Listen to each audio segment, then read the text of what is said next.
Hey, hello everybody. My name is Mark. This is Why I Hate the World. What's happening? Starting right on time, almost.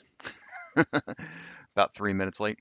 Anyway, welcome.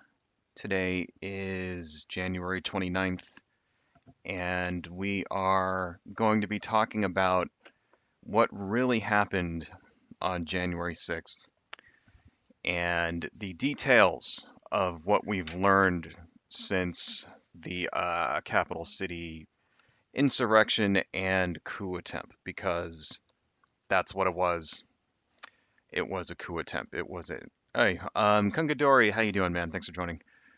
It was a coup attempt. It was an attempt by Donald Trump and the Republican establishment to overturn and steal the election, to go against the will of the American people and to basically end democracy in the United States. That's what it was.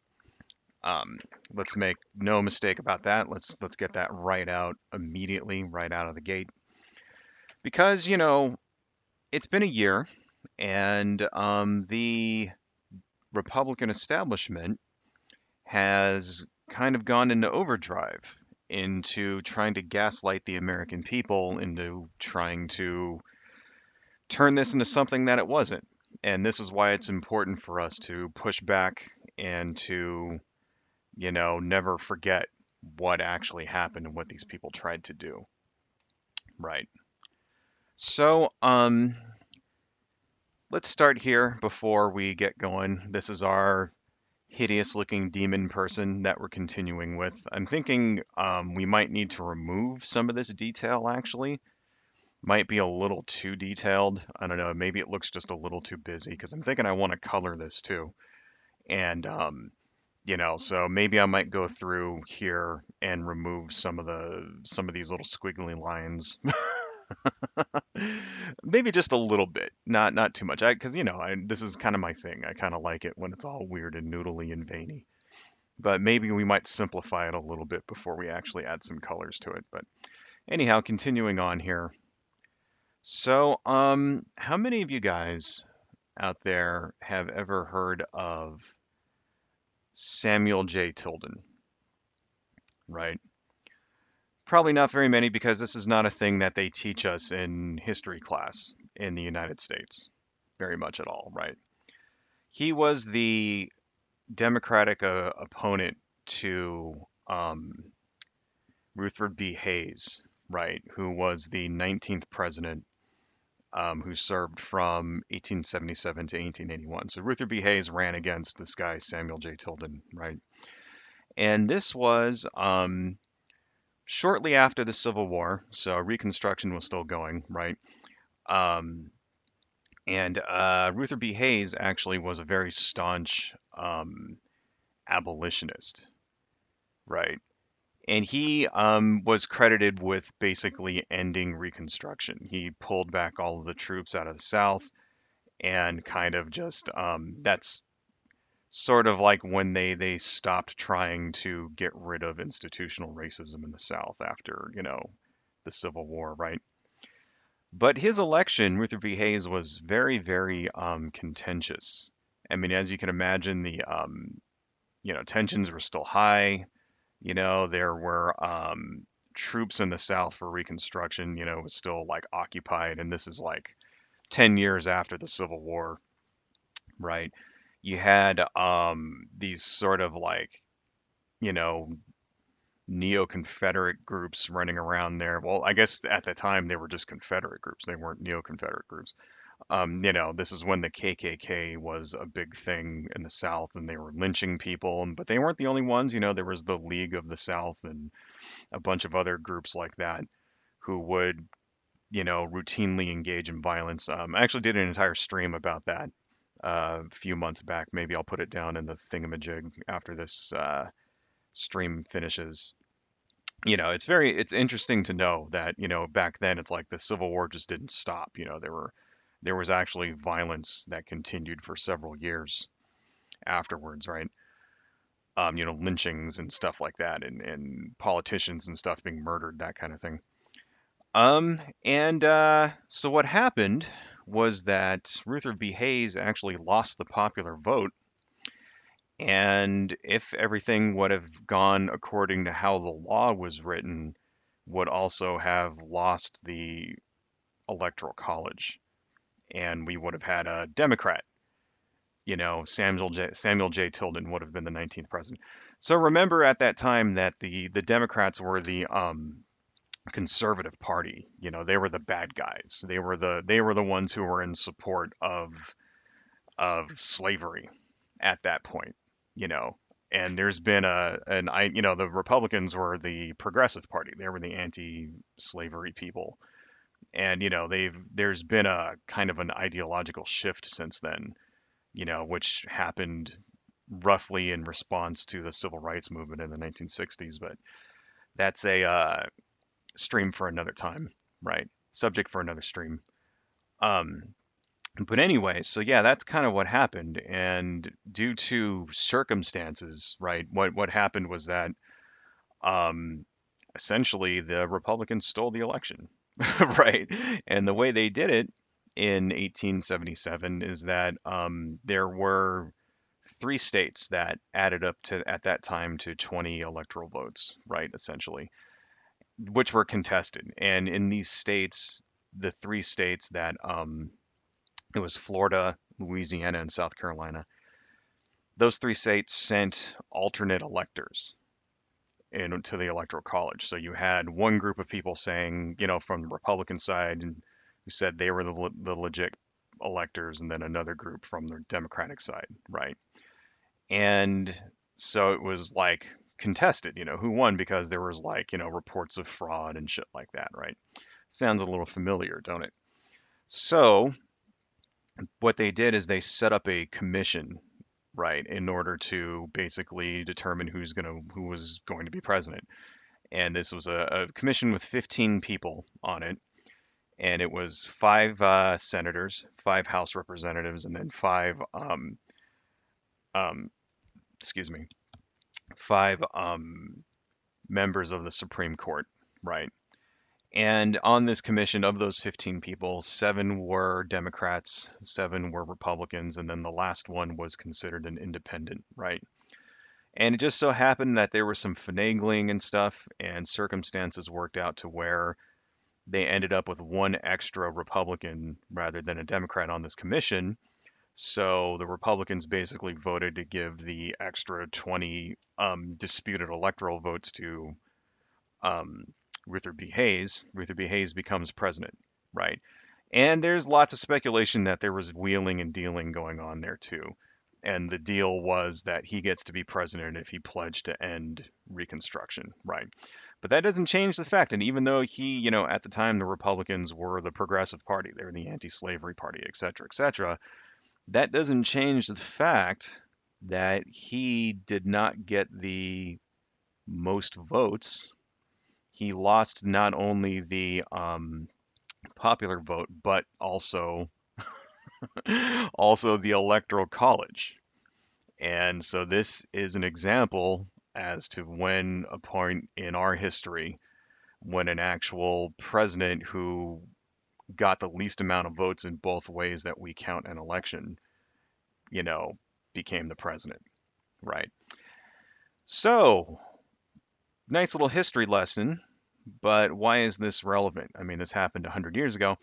It's because that is essentially what Donald Trump and his friends tried to do um, with January 6th. That was basically the plan, was to do something very similar to what happened in 1877 to allow the Republican Party to once again steal the election. And this, of course, being the modern Republican Party, which is ideologically more aligned with the people who supported slavery and the Confederacy, you know. That's why I chose for my little marquee image for this video, the little image that you see, like, when it suggests a video. Like, the reason why I chose that picture of that one guy bringing the Confederate flag into the Capitol on January 6th, because it's very relevant, isn't it?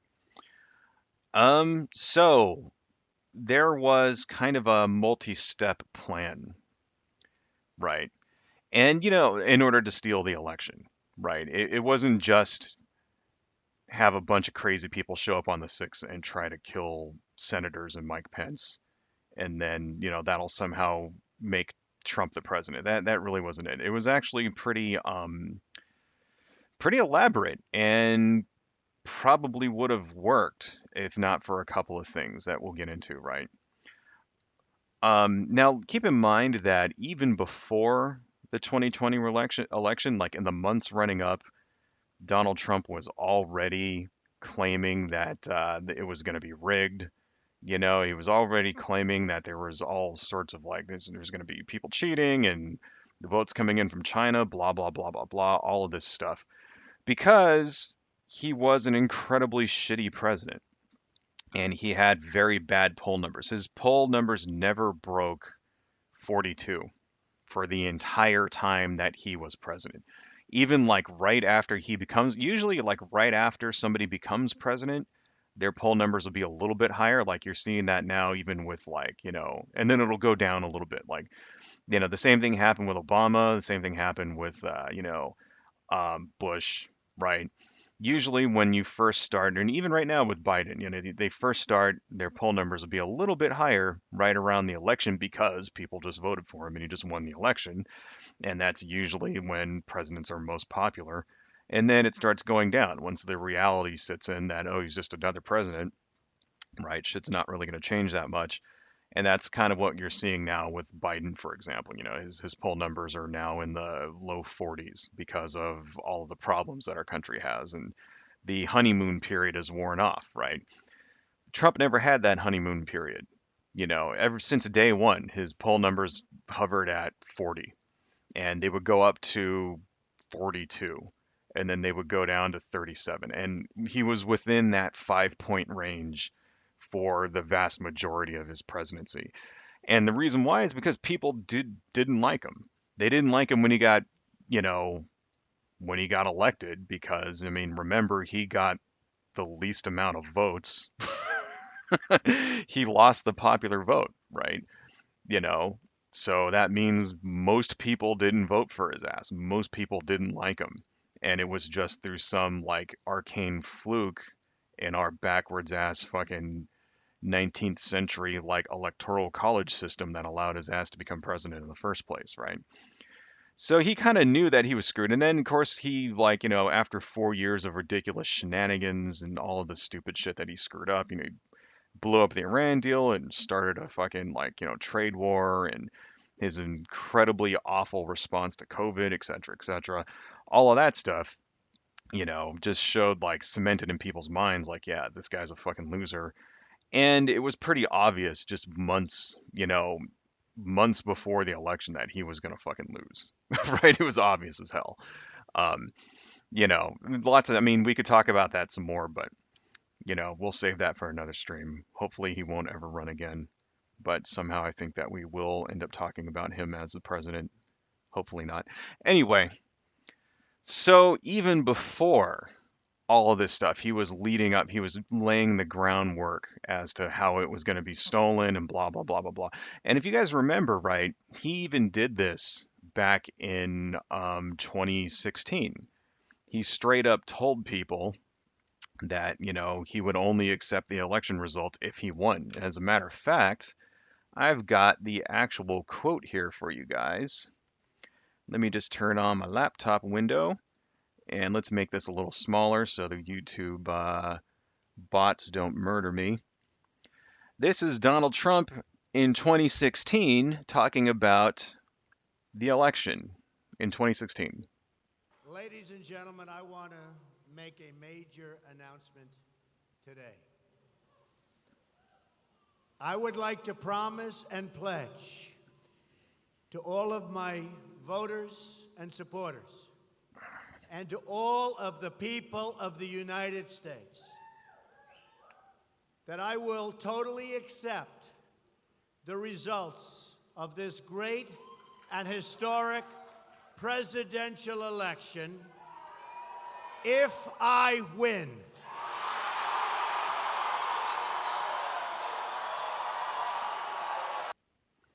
Look at that shit, right? Kind of unbelievable. It still kind of gets me even to today how he could say shit like that and get away with it.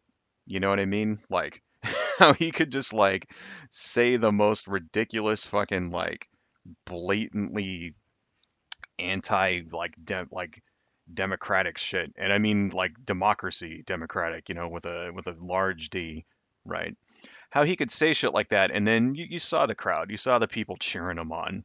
It's like, they wanted a fucking authoritarian leader back then even. Danicat, hey, what's going on? How you doing? Thanks for joining, man. So yeah, he was already even way back then, showing signs of authoritarianism even before he got elected the first, in 2016 and shit, right? So yeah, kind of playing it up. And then, after he lost the election in, last year, and keep in mind he lost hard. He didn't just like it wasn't close in 2020. It was not close at all. It was kind of a fucking ass whipping, right? I mean, he lost by 70 electoral votes, which is like a lot. So he basically needed like 6 or 7 states in order to win, you know? He lost the popular vote by fucking, what, 8 million people? 9 million people? Something like that. So it wasn't close. It wasn't like a hanging chads situation where there was only, a few thousand, like in Bush v. Gore or something like that. Right. It wasn't close at all. It was kind of an ass whipping. It was kind of a pretty big signal to the Republican Party that, you guys are fucking out of here. Right. Which makes all of the ridiculousness we're about to talk about hit home even more. So there was kind of a, you know, as soon as he lost, even before he lost, they started laying the groundwork for how they were going to contest the election, right? And it was a, as far as I can tell, 5-part plan in order to basically steal the election, right? And we've kind of uncovered a lot of this now, thanks to the bipartisan. Well, not it's not really bipartisan, but the investigation, the congressional investigation. Please remember that they wanted to do a more bipartisan commission, and the Republicans wouldn't go for it. They voted against it. So Pelosi just fucking made her own and got like, Liz Cheney on it and like one other Republican because those were the only Republicans who would like actually serve on this fucking commission, right? Which is ridiculous as hell. So now, whenever you hear, people saying, "Oh, it's a partisan witch hunt" and all that, please remember that the Republicans tried to block it from happening, because they're fascists. They're fascists who are trying to cover up for Trump because, fucking fascism gonna fascist, right? Anyway, we've learned a lot of what actually happened, and it is this 5-part plan, right? So there was these starting off. First part of the plan, sham court cases, right? So, right after the election happens, Donald Trump starts suing like crazy because there's one thing that Trump seems to be able to be actually good at. It's litigation, right? I don't know if you guys, all through the Trump years, it was just like continuous news stories about how everybody was suing him and how he would always fucking win, right? The reason why Donald Trump always won his lawsuits with everybody is because he's super rich. He's super rich, and his one strategy is to just outspend the other person, right? And that's why he'd always win. Just delay, delay. He would always like delay. He would deny. He would, appeal everything and just keep dragging people through court over and over and over. So you would always hear these stories about how Trump, for example, would like rip somebody off. Like I remember one that was really funny. Like there was this group of like um, of like grade school dancers who like would dance at his rallies and then they never got paid, right? There were like these little girls that were dancing for him, and like as part of the show, and then he just never paid them. And it was like, bitch, and it was just the perfect example of like how this guy was just a total fucking sleazebag. It's like these are people here helping your ass get elected, and then he just stiffs them and forces them to sue, and then just never ends up paying them because he just drags this shit out, and most people run out of money, and it becomes sort of like it costs more to collect from him than it would to actually get the money, right? Well, that shit works against normal people when you're trying to rip off a plumber or something, but not the federal government. The federal government does not run out of money. The federal government does not get litigation fatigue, right? They'll keep coming, and it doesn't matter if it takes 1 year or 5 years. They'll keep coming. They'll keep coming, and they're going to get their money, and that's what's going on. That's what happened basically. His strategy of outlasting everybody, outspending everybody, didn't work with the election because first off, he only had a few months. You can't outlast somebody when you only have 2 months. Secondly, it actually requires proof. So in order to win a court case, right,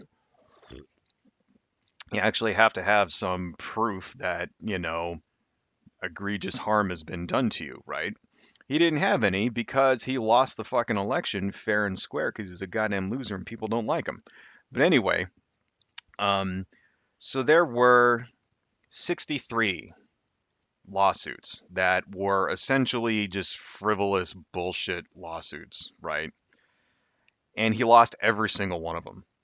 Every single one. There was one case that initially he won, which what had to do with in Pennsylvania, um, where they sued that first time voters were had to confirm their IDs with the county board of elections by a certain date, by November 9th, and they were letting people go to November 12th. And then like he won that one, but that one later was overturned by the Pennsylvania Supreme Court. So he actually didn't win that one. Those votes were counted, right? It was just like, it just took a little while. So he actually lost every single one of those court cases, right? And it's because it was like they didn't have any evidence. So you got Sidney Powell and then like another guy named Lynn Wood, and Rudy Giuliani was his main lawyer, but there were a couple of others. There were like seven others, but those are the three famous ones. Mainly those three are famous because they would make media appearances and stuff like that. Sidney Powell like turned it into a total fucking grift, and was like collecting donations and shit like that. And Lynn Wood was doing that too. And then Lynn Wood and Sidney Powell started like feuding with each other because Sidney Powell got fired, and then they were like, but then she like continued to do it on her own. And then people were like, hey, you're not, Trump is not representing you anymore, blah, blah, blah. And it was funny. It was like this whole like kind of inner like bickering and all that shit, right? And they would go on TV and they would say all of this stuff like we have all this evidence, and there was evidence of voter fraud and all this stuff, and voter machines flipping votes. That was another thing. Also, the Mike Pillow guy. Remember that dude? He's actually still at it. That Mike Pillow guy. He would like hold symposiums and shit, saying, "I've got all the evidence that the votes were being flipped, and this was a voting machine that was used in Venezuela and all this other shit, and it was really people in Germany that were like." The CIA had a gunfight with like people in Germany and in order to like get these voting machines, and we have the proof and all this shit. And they would talk all the shit, and they would interview people that said, I signed a sworn affidavit saying that people really were stealing the election and I saw it.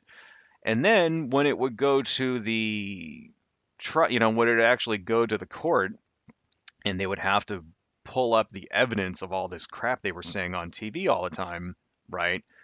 They never had any evidence. Like every single one, it was like, because first off, a sworn affidavit is not evidence. Affidavit is not evidence. An affidavit is basically somebody making a statement saying, I saw XYZ.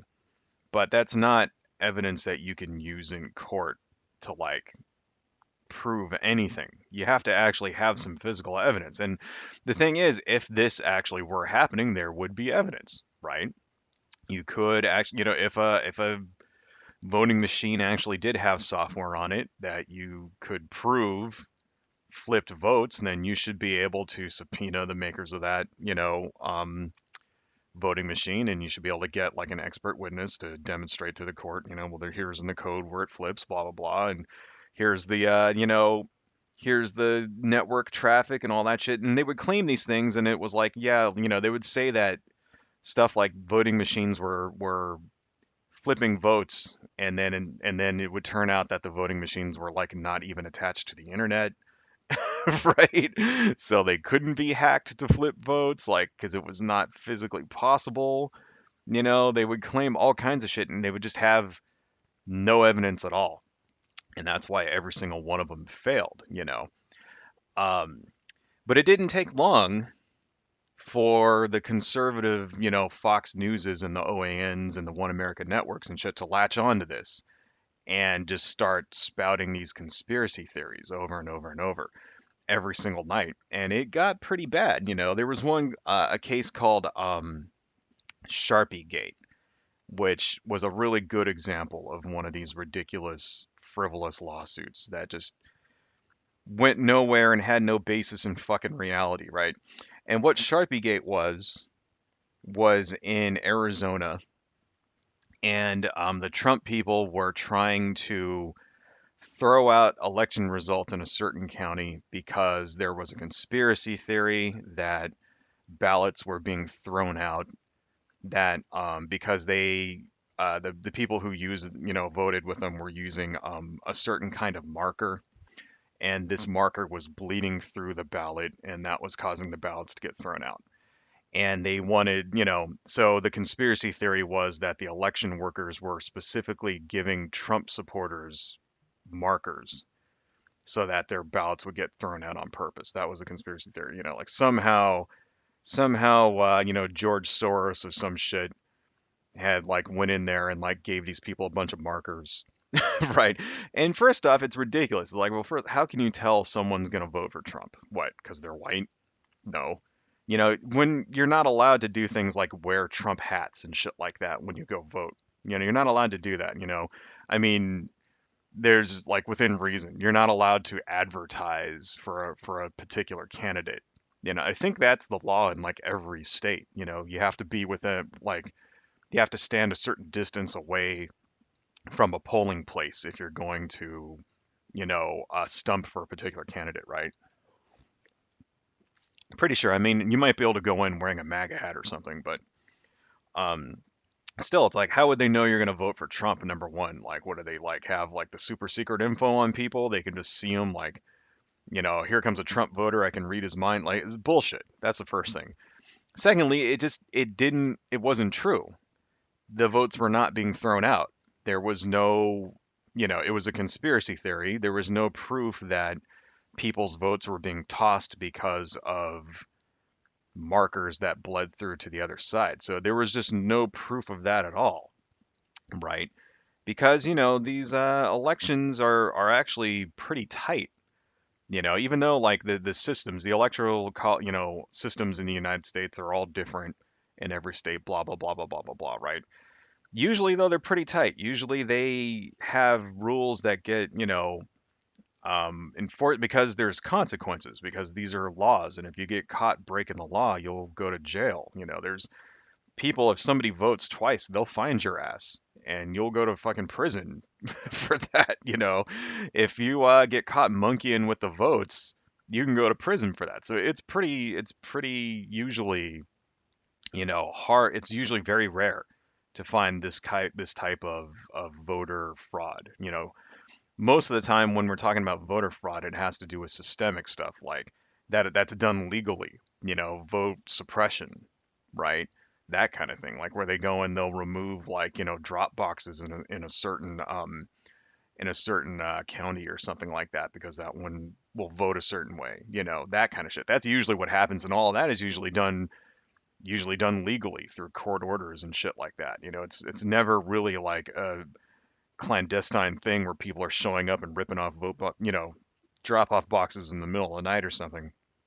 So, anyway, but yeah, so that was the conspiracy theory, and the Trump people said that they had evidence of this, but they wanted to keep it secret. This is our secret evidence that we have. They said that they had video of people throwing out these votes, you know, and from polling areas, right? The thing is, in order to get video of a polling area, they would have to break the law because in Arizona, you're not allowed to take video of a polling area. You have to be 75 feet away if there's voters present, right? So if they actually had video of somebody in a polling area throwing out votes, that in of itself would be illegal, right? Um, the reason they do that is so they don't want people basically being intimidated when they vote. If someone's taking footage of you and shit like that, like the idea is that it could be used later on, like, hey, I told you not to vote for like this way, and here's footage of you doing it, blah blah blah blah blah, shit like that. So that's why they do that. That rule exists. Um, they also tried to submit affidavits that they collected, but once again, affidavits are not, actual evidence. And a lot of the affidavits they collected were collected online, because they would set up these websites where they said, "Did you see people trying to steal the election? Send us an email here." And it just so turned out that those types of collecting methods are not very reliable because people tend to go and spam them with jokes and bullshit, which is, oh no, that's too bad. That's too bad that people actually went and spammed the Trump fucking websites with a bunch of like fucking pictures of cats or something. It's too bad that that happened. But yeah, so it turns out a lot of the affidavits they collected were just bullshit, bullshit trolling that didn't exist in real life. Hang on, my cat wants to leave the room. Let me open the door for him. I forgot he was in here. What, you were sleeping or something? Come on, out you go. Nope. Out, out, out. Usually I kick him out before I start streaming anyway. Yeah, he must have been asleep. Anyway, so then a lot of the witnesses that came forward when they were questioned about Sharpiegate, none of them actually had none of them actually said that they actually saw any votes being thrown out, right? They never actually said that. They the only thing that they like actually would say is that sometimes polling workers would press buttons for them, right? Which is not illegal. It's not illegal for a polling worker to come up, press a button, especially if, for example, you're asking for help. That happens all the time. Can you assist me with voting? Someone who's got, for example, some kind of medical problem that they, their hand shake or something, or, they need assistance voting. That's not against the law at all. So yeah, turns out, and the reason why, is because when you get questioned before a judge, if you lie, then you can go to jail. So it's not against the law to go on TV and say a bunch of shit, but it is against the law to go before a judge and lie. And so all of these witnesses suddenly, when they get their day in court, all of a sudden their fucking stories changed. And that happened over and over and over. And this was just a great example. The Sharpiegate thing was a great example. It was in the news for like a week of just one of these conspiracy theories that the Trump people fucking cooked up that just had no fucking basis in reality, right? Eventually, the Smartmatic people who make voting machines got fed up with this bullshit and they sued a bunch of Trump lawyers as well as Fox News. and lots of the several of the Fox News talking heads, including Lou Dobbs and Janine Pirro and Maria Bartiromo is a Fox News anchor, excuse me, as well as Giuliani and Powell. They sued them all for $2.7 billion, which is ridiculous. And that's still ongoing, I think. Right? And that led to a very hilarious sort of retraction that for a little while on Fox News and on One American Network and stuff like that, they basically had to apologize in order to keep themselves from being sued, but they got sued anyway. And they like had to apologize on air. And then when they would try to have somebody online on their shows who would like try to repeat the big lie, they would have to like tamper it down and give the opposite opinion and stuff in order to try to maintain the illusion of fairness, which was funny as hell. So all of these, what was the point of all of these lawsuits? Because they lost every one of them, right? And it seemed like they didn't really have much of an intention of actually winning any of them in the first place. What was the point of all these things? Well, it was to sow doubt in the public's mind about the election. That's really what it was about. It really wasn't about winning any particular case because they lost and they knew they lost. Remember, like I said, 7 states. They needed 7 states in order to win, you know, or a combination of from 7 different states. I don't think they needed all 7, but it was there was like a lot of states went blue for the first time in a long time, Georgia, shit like that, right?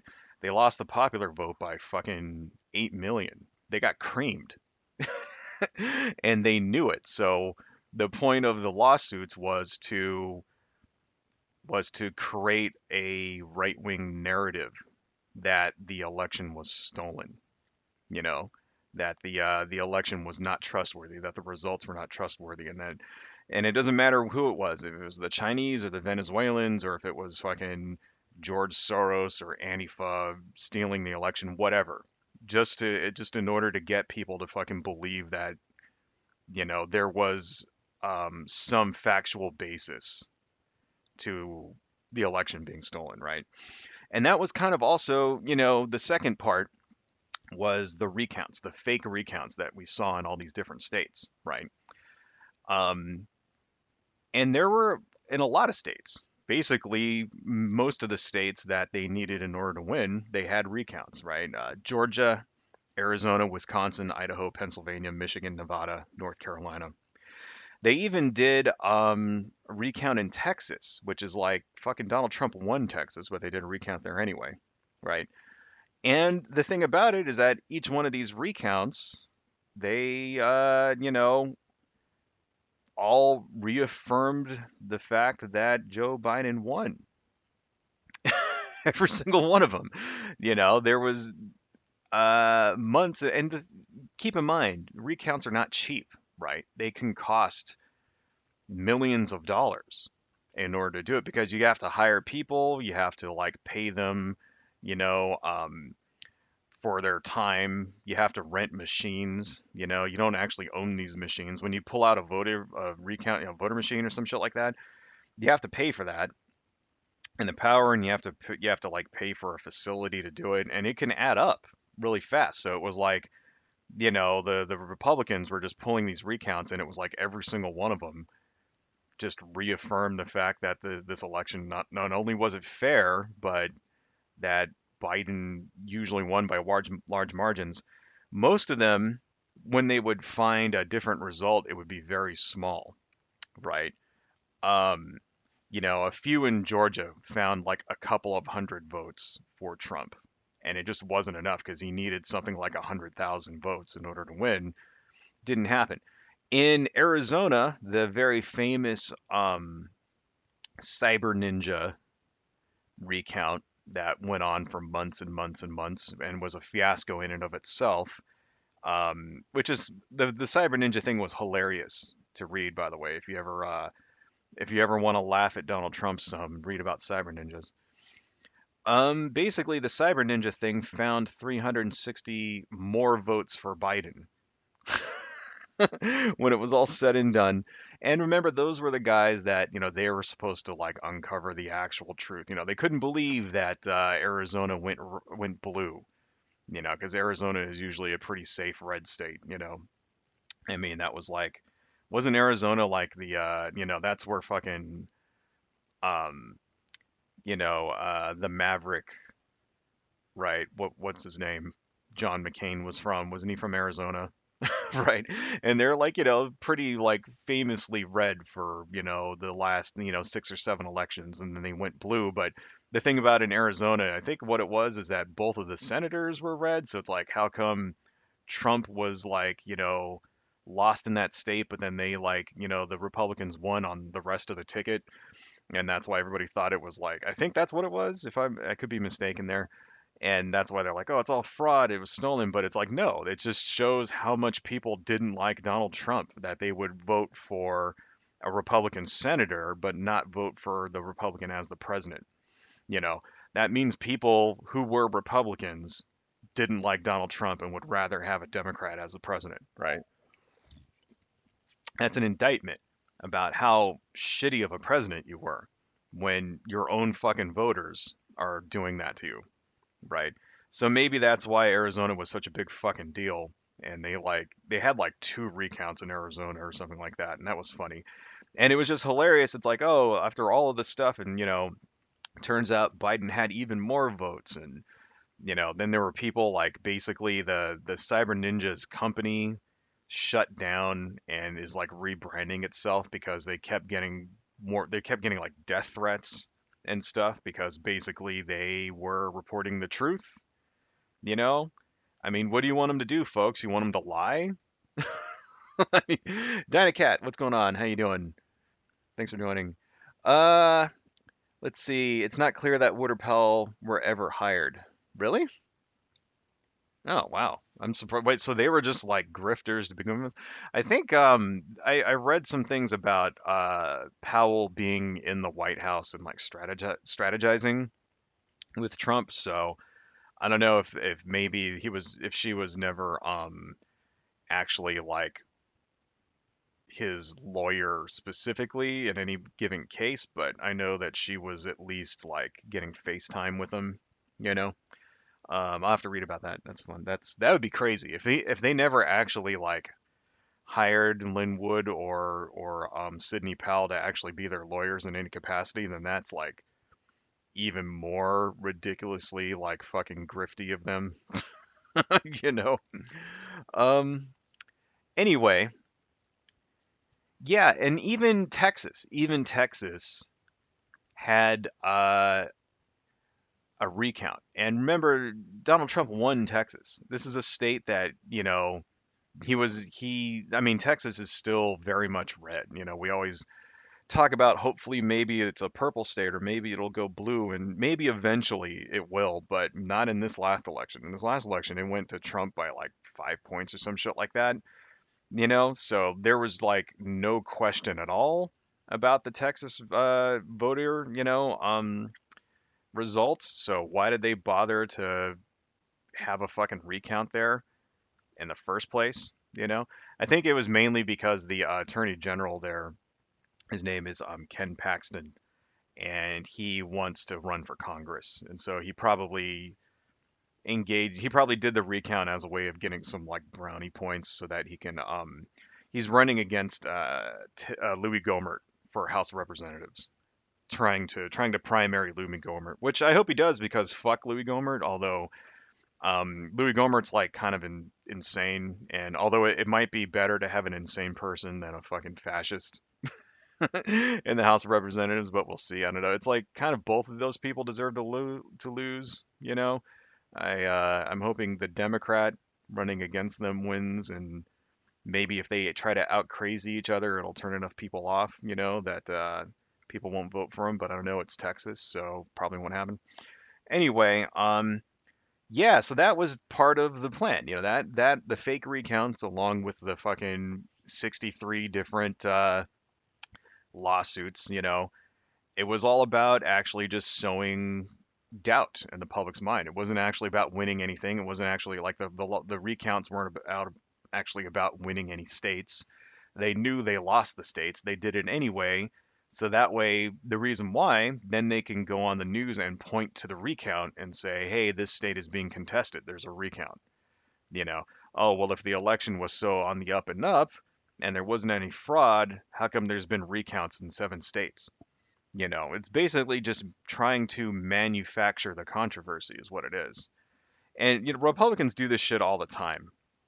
They're very good about that sort of like manufactured controversy. You know, they'll do things like Republicans will go in and they'll find a government program they don't like. They'll put a guy in charge of the government program who then trashes it, and then they'll go on TV and say, "See, this program doesn't work." And it's because, yeah, because you motherfuckers destroyed it, and that's why this shit doesn't work. You know what I mean? Like, they're very good about that kind of thing, and that's what they were trying to do here.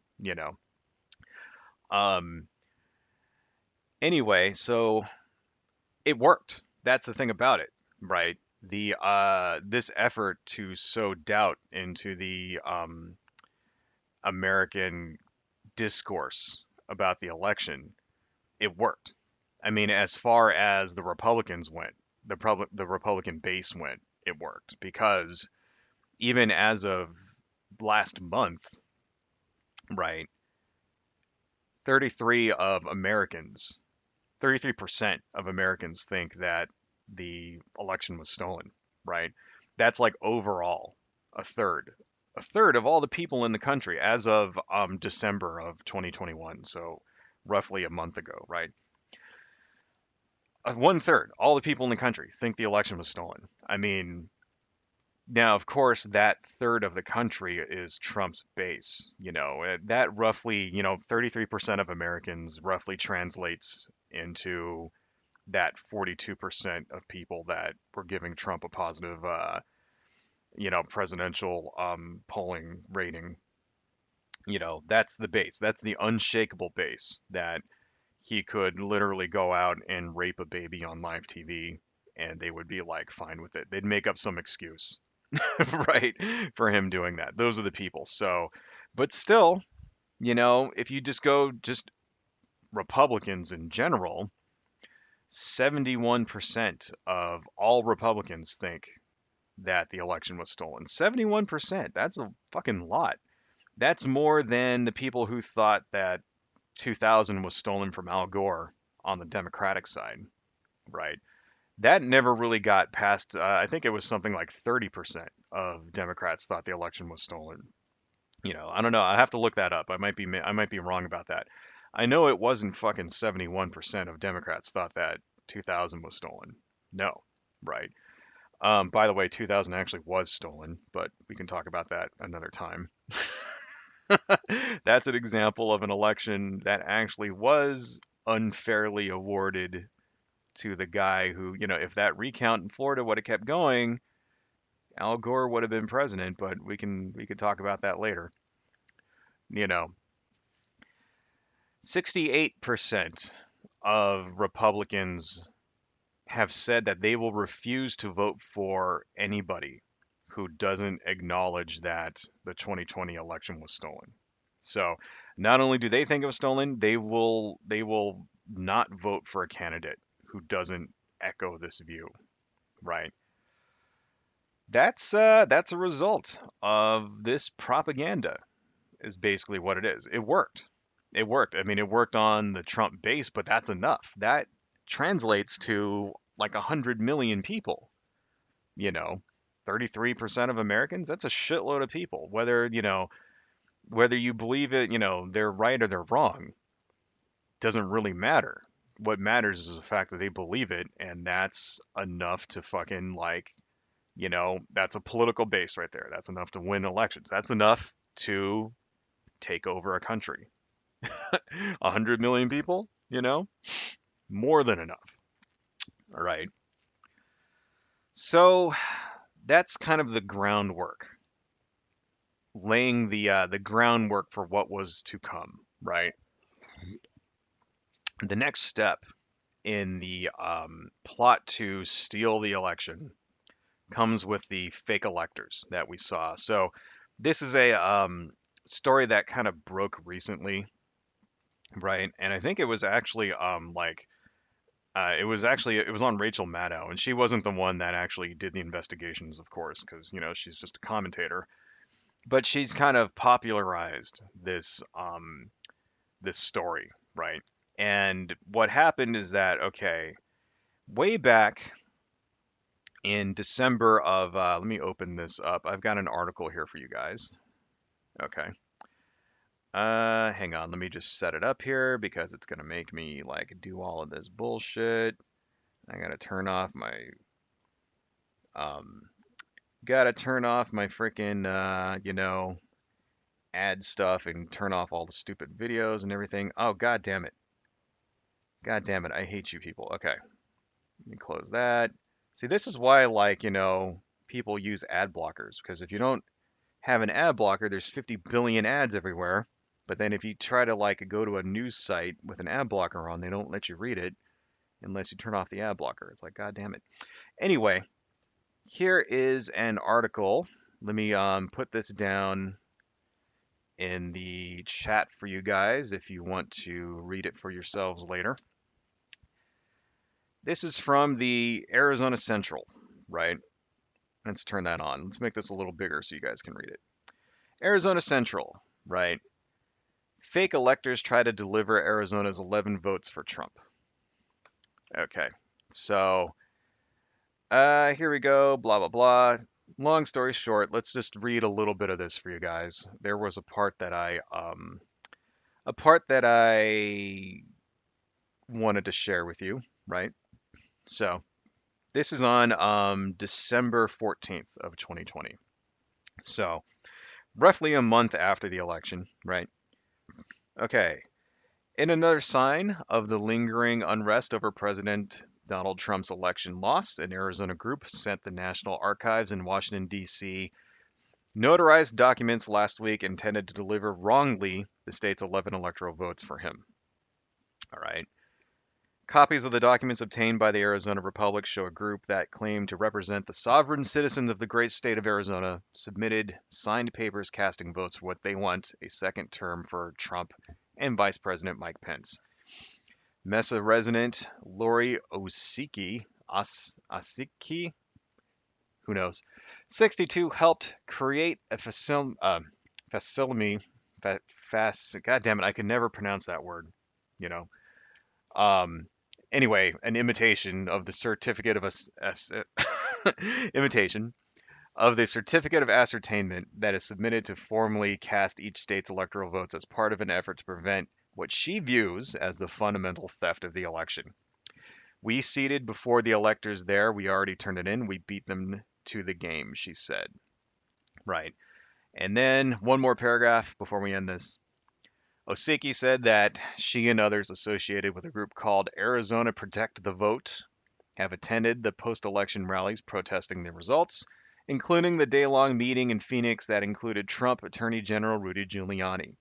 She left that gathering upset that Governor Doug Ducey wasn't supporting the president's efforts, and she wanted to take further action. She and the others chose electors as a result. So, from reading this article here, let's turn this off, you would be led to think that this was a grassroots effort, would you not?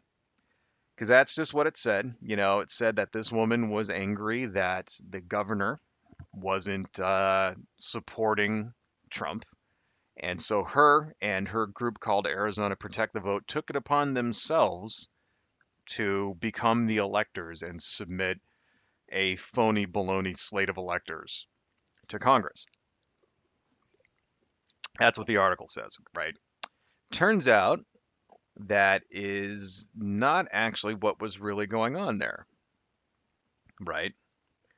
Let me just close that. One more paragraph that actually sums this up. Okay. One thing I will say about conservatives is if something is wrong and we have lost a true loss, then we accept, she said. Yeah, okay. We're not going to drag people through the mud and fight it. But this clearly has got issues. I saw it with my own eyes and my own research. After that hearing, I was shocked we didn't have any other marching orders.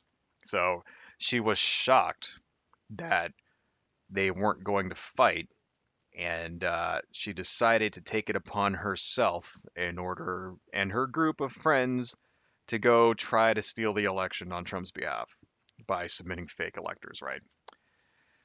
That's not really what happened. That lady in that article was lying to Arizona Central, right?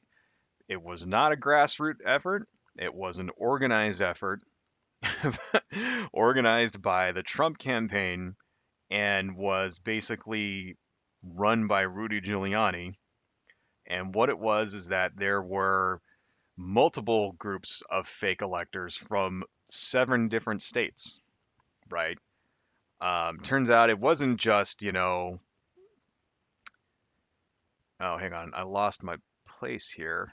Okay, there we go.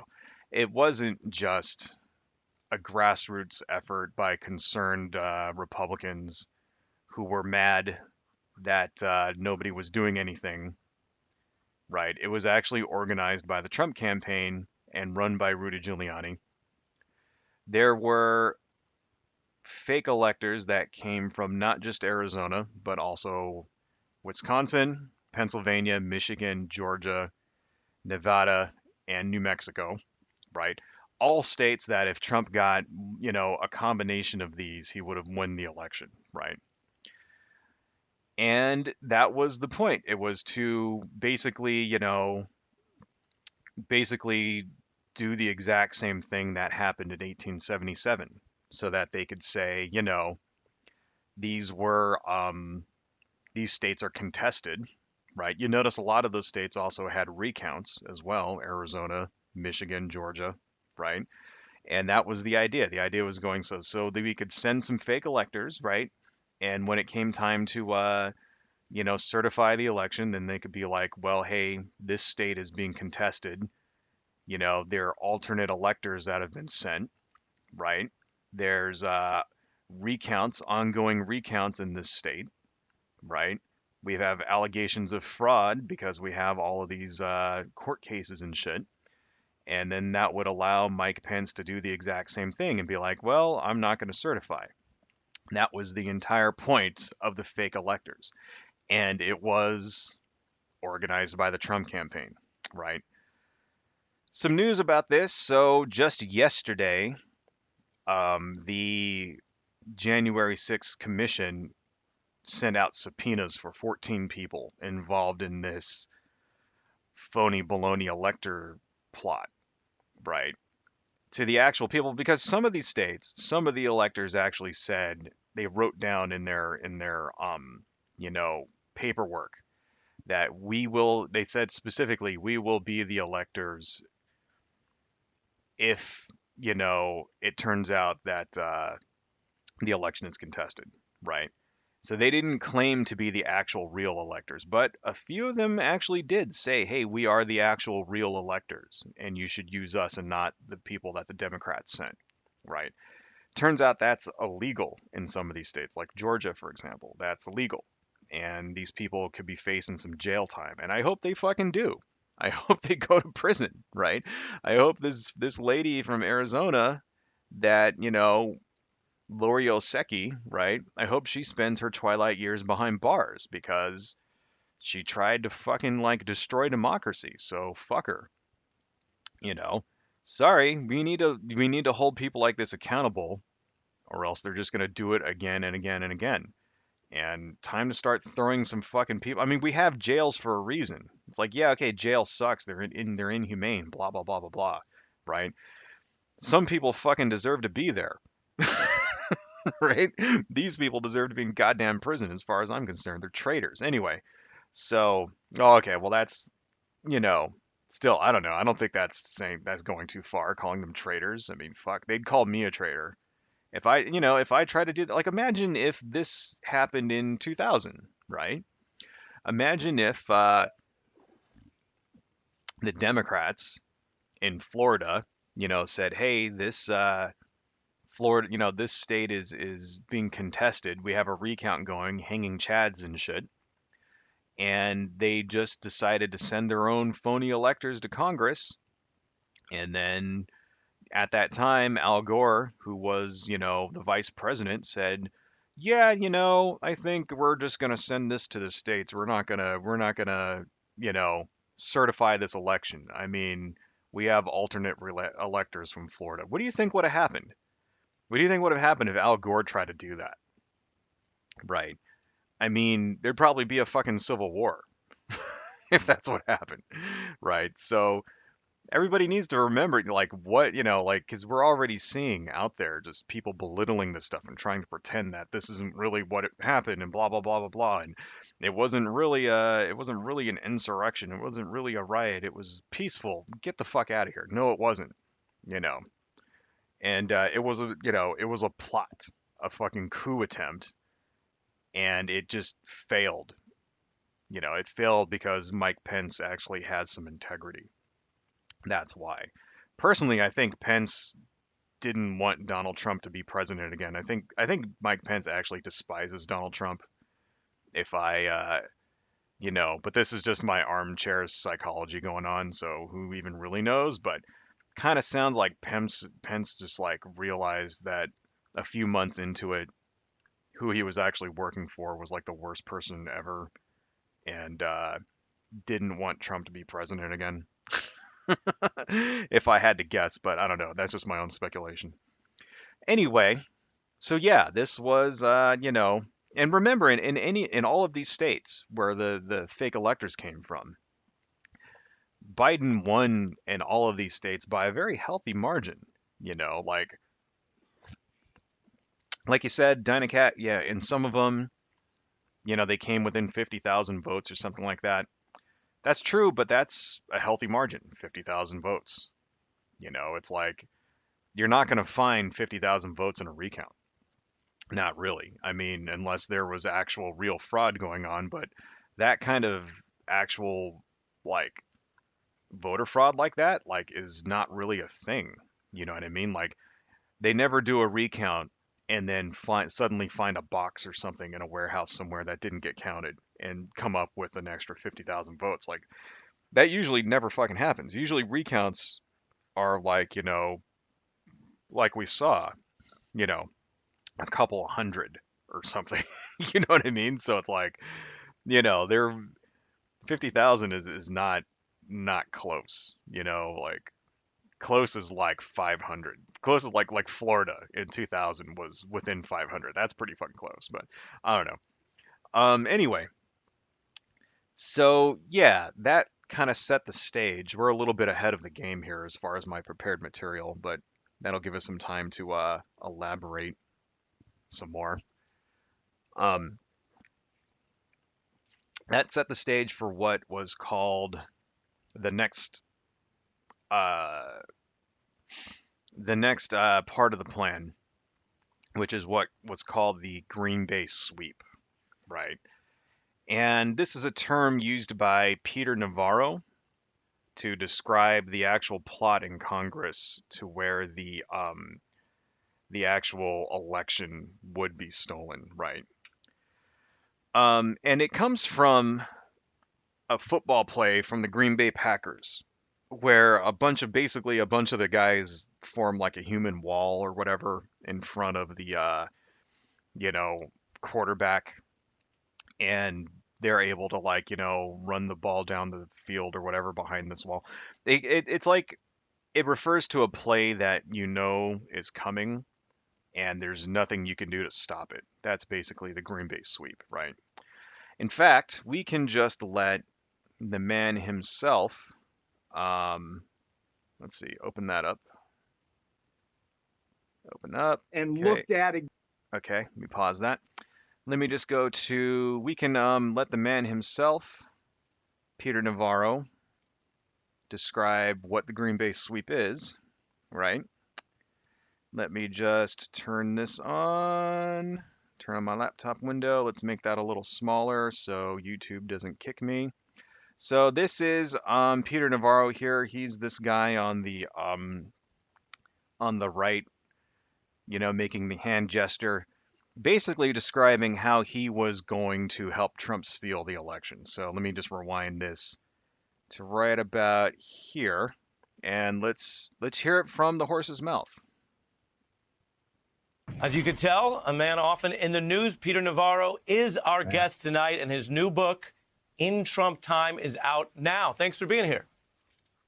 All right, great to be with you. I guess I am the trade guy, but tonight I think I'm the January 6th guy. The In Trump Time book shows unequivocally that both Stephen K. Bannon and President Trump should be exonerated of any violence on Capitol Hill on January 6th. And what I show in the In Trump Time book is this plan we had called the Green Bay Sweep, clearly between constitutional and legal lines, to basically have only legal votes counted in the election. And we have. So I don't know if you're catching the language this guy's using, right? So you see what he's doing here? Okay, Trump should be exonerated. He didn't cause any violence, right? Gotta echo that talking point every time they go on. The other thing that he said, they're legal votes, right? Did you catch that? So, oh yeah, only legal votes should be counted, right? Implying that the election was stolen. Now, remember, 63 court cases, every single one of them they lost. They had every opportunity in the world to show that there was actual fraud. They couldn't do it, right? They've had a year since then to find evidence of fraud. They can't find it, right? There's zero indication of widespread voter fraud of the kind they're describing, of the actual like voter fraud at the polls that they describe. Those types of like, all of the conspiracy theories they had about Democrats bringing illegal aliens in to vote and bussing them around and shit like that. All that stuff, they had a year to find evidence of this. Zero. No evidence whatsoever, right? But they say it anyway. He let it off right there. That's the big talking point. Yeah, we want to count the legal votes, you know. So what are the legal votes? The legal votes are the votes that vote for Trump, basically. That's what they're fucking talking about, right? It's all like even now. This is a year. This was on January 6th. This interview right here. A year after this shit happens, they're still pushing the lie, and they're really gonna keep it going until the next election. I think that's the plan. I think the plan is keep the lie alive so that in the midterms it motivates Republicans to come vote. And then in 2024, if Donald Trump is like not in prison or hasn't died yet of a fucking massive like cheeseburger induced heart attack, then when he runs again, they'll be motivated to vote for him because then they'll be like, oh, it was stolen last time, so now we got to come out in force. I don't know. That's really what it sounds like to me. So just, it's good to be able to identify these little, because that's basically propaganda right there. This dude is, Peter Navarro is a tool of the Republican propagandists, right? And it's good to be able to identify exactly, exactly how they do it, right? The language they use, the terms they use, the talking points they use, shit like that. It's good to be able to identify these things so that it doesn't affect you. But anyway, moving on. You mentioned that we prepared for that, so let's take a look. You mentioned this plan. Here's Steve Bannon talking about it on January 6th. So I keep saying the mantra: you call the play, now run the play. Right? It's like the old Green Bay power sweep. It's very simple. Very just one thing leads to another. Very logical, and a victory is affirmed.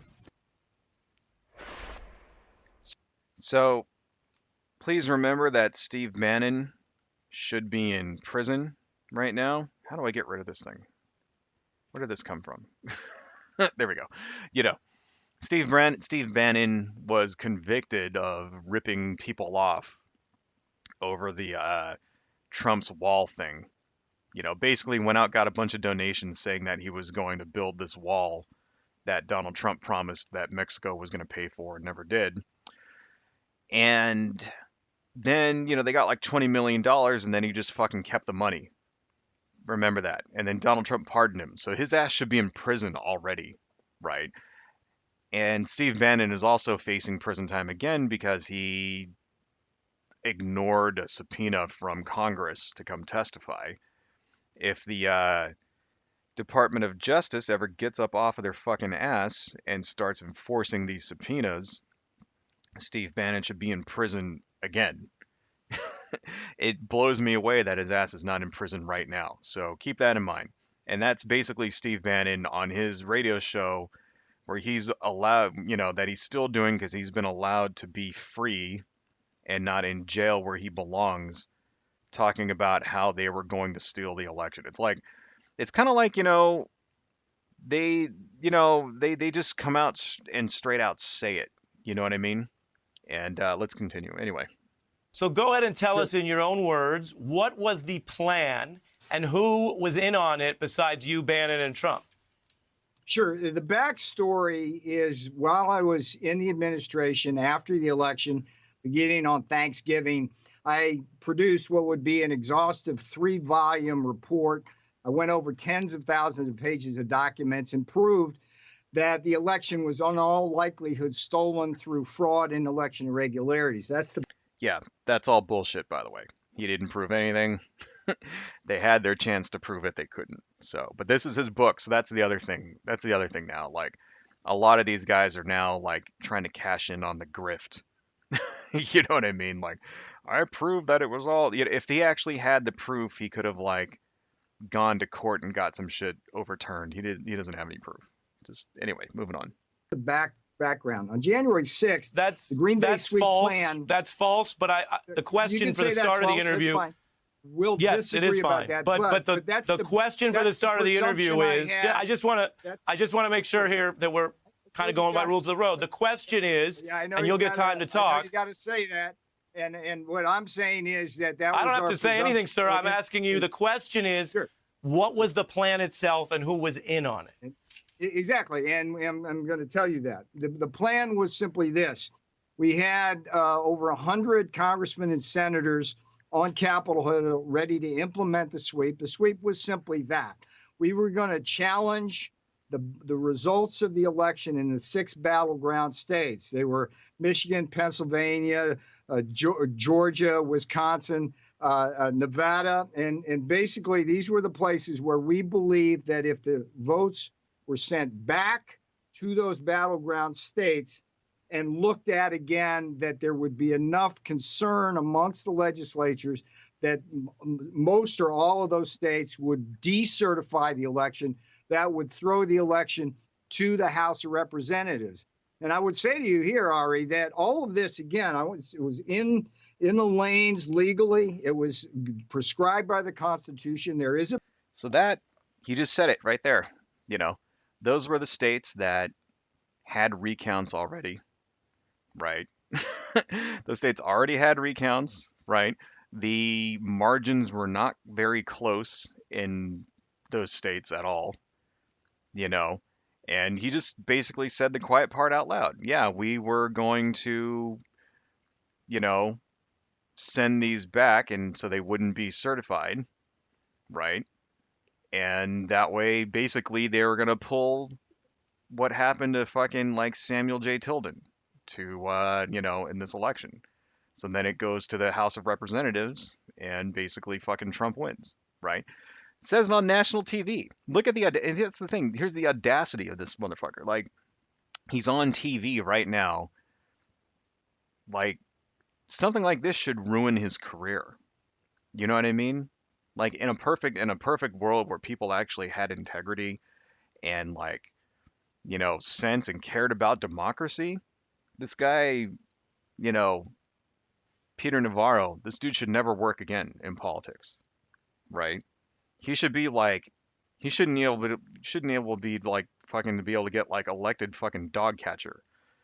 Like, seriously, in his life, like he should be a pariah, now. But no, now his book is going to go off and become a fucking bestseller because everybody wants to read about the plot. It's such bullshit. And it's because he knows nothing's going to happen to him. You know, like they should subpoena this fucking asshole. They should be throwing this fucking guy in prison. He obviously has the inside info. I don't know. Has Peter Navarro been subpoenaed yet by the investigational committee? Probably not. It's such bullshit. The fact that he can get away with this, the fact that this guy thought he can go on TV and just say the quiet part out loud because nothing would fucking happen to him. It's appalling. It's appalling that this fucking dude, this traitor, like just has no fear. Ridiculous. There's a little bit more of this. Let's watch a little more. The provision to go rather than through the Electoral College to the House of Representatives. And all this required was peace and calm on Capitol Hill. And at 1 p.m., Senator Ted Cruz and Gosar, a representative, started the Green Bay sweep beautifully, challenging the results of Arizona. Here's the most important thing I can tell you about this. The thing that we were trying to deal with was a meeting. Yeah, let's not forget about that either. Right. He had 100 senators that were in on it. Right. Starting with Ted Cruz, Paul Gosar. Right. But not just them. I mean, yes, Ted Cruz was always a slimy little worm. Paul Gosar was always kind of a fucking insane, fascist. Right. But he says he has 100 senators. These are people who are still senators now. It makes you wonder. It's like, oh, then, when they tried to impeach Trump over January 6th, it's pretty fucking obvious. Okay, Trump doesn't get convicted. Why? Because his co-conspirators are the ones who are like voting whether or not to convict his ass or not. That's why, right? It's like the entire Republican Party is corrupt. 100 Congress people, senators, and House reps who are like in on the fucking plan, who are okay with stealing the election. That's what we're dealing with now. Like, this is why like this shit is important. This is why it's important to not allow the narrative to be hijacked by the right wing, because the right wing in this country are filled with traitors. They're traitors, man. If you're trying to overthrow a fucking election in the United States, then you're going against the Constitution and you're a goddamn traitor. I mean, as far as I'm concerned. Jesus. Well, a little bit more here. Media which refused to acknowledge any kind of possible fraud or irregularities. Right. And let's get into it. I've given you, Peter. Okay, wait, let's rewind that just a little bit, because what he just said was pretty important there. Here's the most important thing I can tell you about this. The thing that we were trying to deal with was a media which refused to acknowledge any kind of possible fraud or irregularities. Right. And let's get into it. I've given you, Peter. See that? Oh, we just couldn't get the media on board. The media wouldn't get on with the fraud narrative. Yeah, because it wasn't fucking true. Right? It wasn't true. Well, most of the right-wing media got on with the fraud narrative. They were in it so much that they got sued. It's because it wasn't true, man. The reason why, if it was true, if there actually were irregularities and evidence of shit being stolen, and video of like people on buses being bussed from district to district and voting illegally, shit like that, all the things the Republicans said, if it was true, then the media would be all over it. You know why? Because that would make them a shitload of money. And there's nothing more juicy than like an election scandal in order to get people watching, right? It wasn't true. There was no proof to it whatsoever. So this is like, oh, this was our big problem. We couldn't get media buy-in for our fucking bullshit campaign, right? That's why that's why it's important to have a free media. The freedom of the press is extremely important. Even fucked up, compromised, corporate right-wing, leaning media that we have, like CNN and like, MSNBC and all that. People like there's this illusion that the media is left wing or whatever, that it's filled with liberals, blah blah blah blah blah. Not really.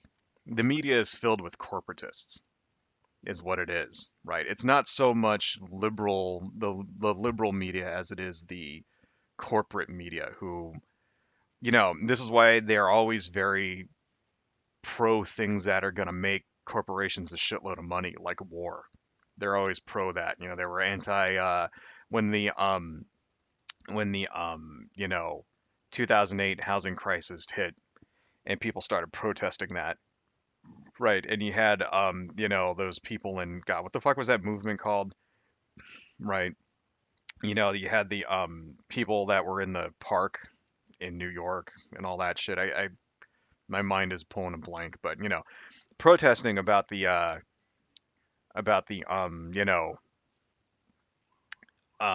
housing crisis and bailing out the banks and stuff like that. The media came down hard on those guys, right? Because they're pro-corporatist, right?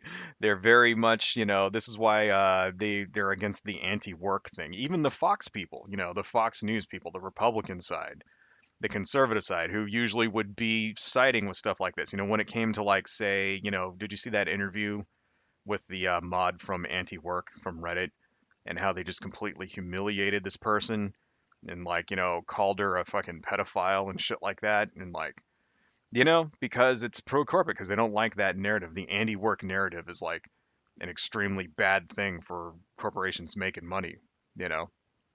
So no, it's not, but even then, if there was evidence, they would report it because it would make them a shitload of money. So this is his fucking like excuse. Oh, we couldn't get the media on our side. That's why we lost, you know. Not the fact that it's not true, right? You notice that shit.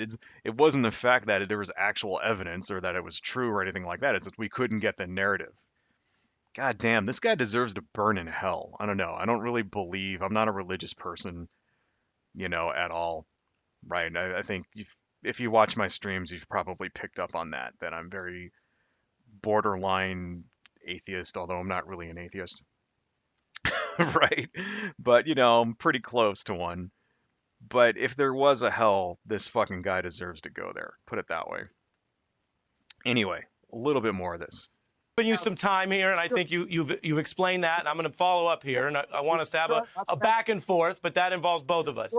You just described you just described this plan as a way to take an election where the outcome was established by independent secretaries of state, by the voters of those states, and legal remedies have been exhausted with the Supreme Court never even taking, let alone siding with, any of the claims that you just referred to. So legally, they went nowhere. And then you're describing a way that the incumbent, hold on, you will get your turn. I just let you go for a while. Let's go this back and forth, sir.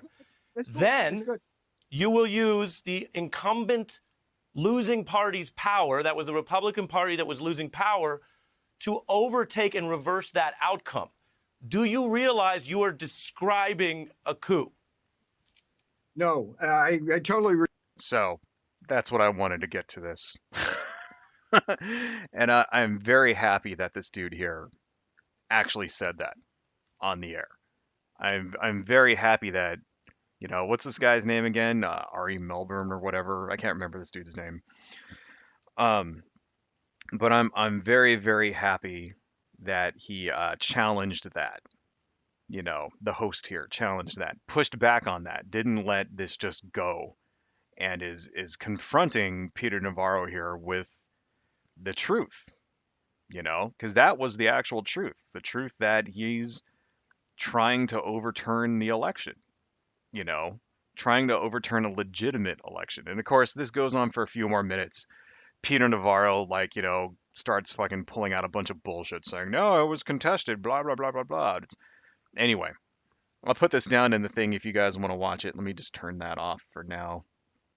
Get rid of this.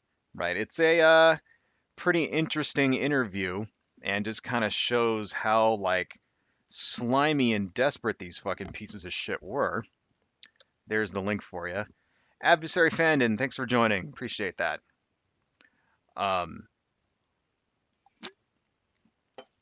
Dynacat, he didn't get convicted. There was no trial. Oh, you mean Steve Bannon didn't get convicted? Oh, right, that's right. You're right. He was pardoned before he could be convicted. You're correct. You're correct. He still should be in fucking prison. Steve Bannon should definitely be in fucking prison. He did it. But yeah, he didn't actually get convicted yet. That's true. Um so anyway, that's the fucking Green Bay sweep. You heard it there, folks, straight from the horse's mouth. 100 senators, and we're going to sign in on it. And what it was that what they would do is they would contest the counts, and they would then get 2 hours each, right? So it would be a 2 hour debate in the Senate and a 2 hour debate in the House, which I think they happened at the same time. I'm not sure about that point. And the idea was that, well, this would delay certification of the election, right? Now, this is a legit thing. This actually happened in 2001, because what it is that someone from the House comes and objects, and then they have to get somebody from the Senate to sign on to that. And there were people in 2001 who tried to, some Democratic senators or House reps who tried to object to the count in Florida. And the thing is that there were no senators that would go for it, and it never went anywhere, right? So it's not against the law to do it, but what he just described should be against the law. Okay, yeah, we were going to get 100 senators when there's no evidence to sign up for our fucking plot to steal the election, and then he just said there, then it would allow Pence to kick it back to the House of Representatives, right? That was the plan. That was the Green Bay sweep, right? Because what happens is that if it goes to the House of Representatives, then each state gets a vote. So even though, right, that the Democrats control the House, right, even though that's true, they would not have the advantage. The Republicans actually have the advantage because every state gets one vote, right? And there are more states controlled by Republicans than there are Democrats. So if you look at the map of the 2020 election and the distribution of House seats, right? The Democrats are in mainly coastal states. California, the Northeast, New York, you know, um, Seattle, Washington, and Oregon, shit like that, right? And it just so happens that's where the majority of the population of the country actually lives. That's where most of the people live. And then all of the red states, have very low populations. So, for example, Wyoming has 500,000 people in the entire state, right? By contrast, Los Angeles has something like 4.5 million people that live here. So there are more people, like, there's like, 8 times the amount of people that live just in Los Angeles than in the entire state of Wyoming. Right. That doesn't mean Wyoming doesn't get to be represented. No, it does, but this is why California has way more House reps than Wyoming does, right? But the way the law is written is that, well, when it comes to this, when it comes to a contested election, and if the election gets kicked to the House, each state gets one vote. They don't get to vote according to the proportion of how many people actually live there. They get one vote.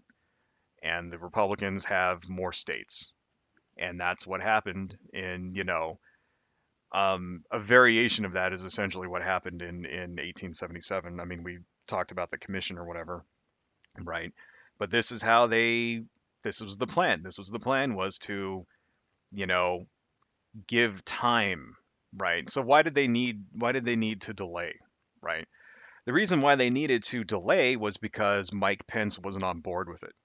Like we said before, he didn't think that well, his official excuse is that he didn't think the vice president had this power, right?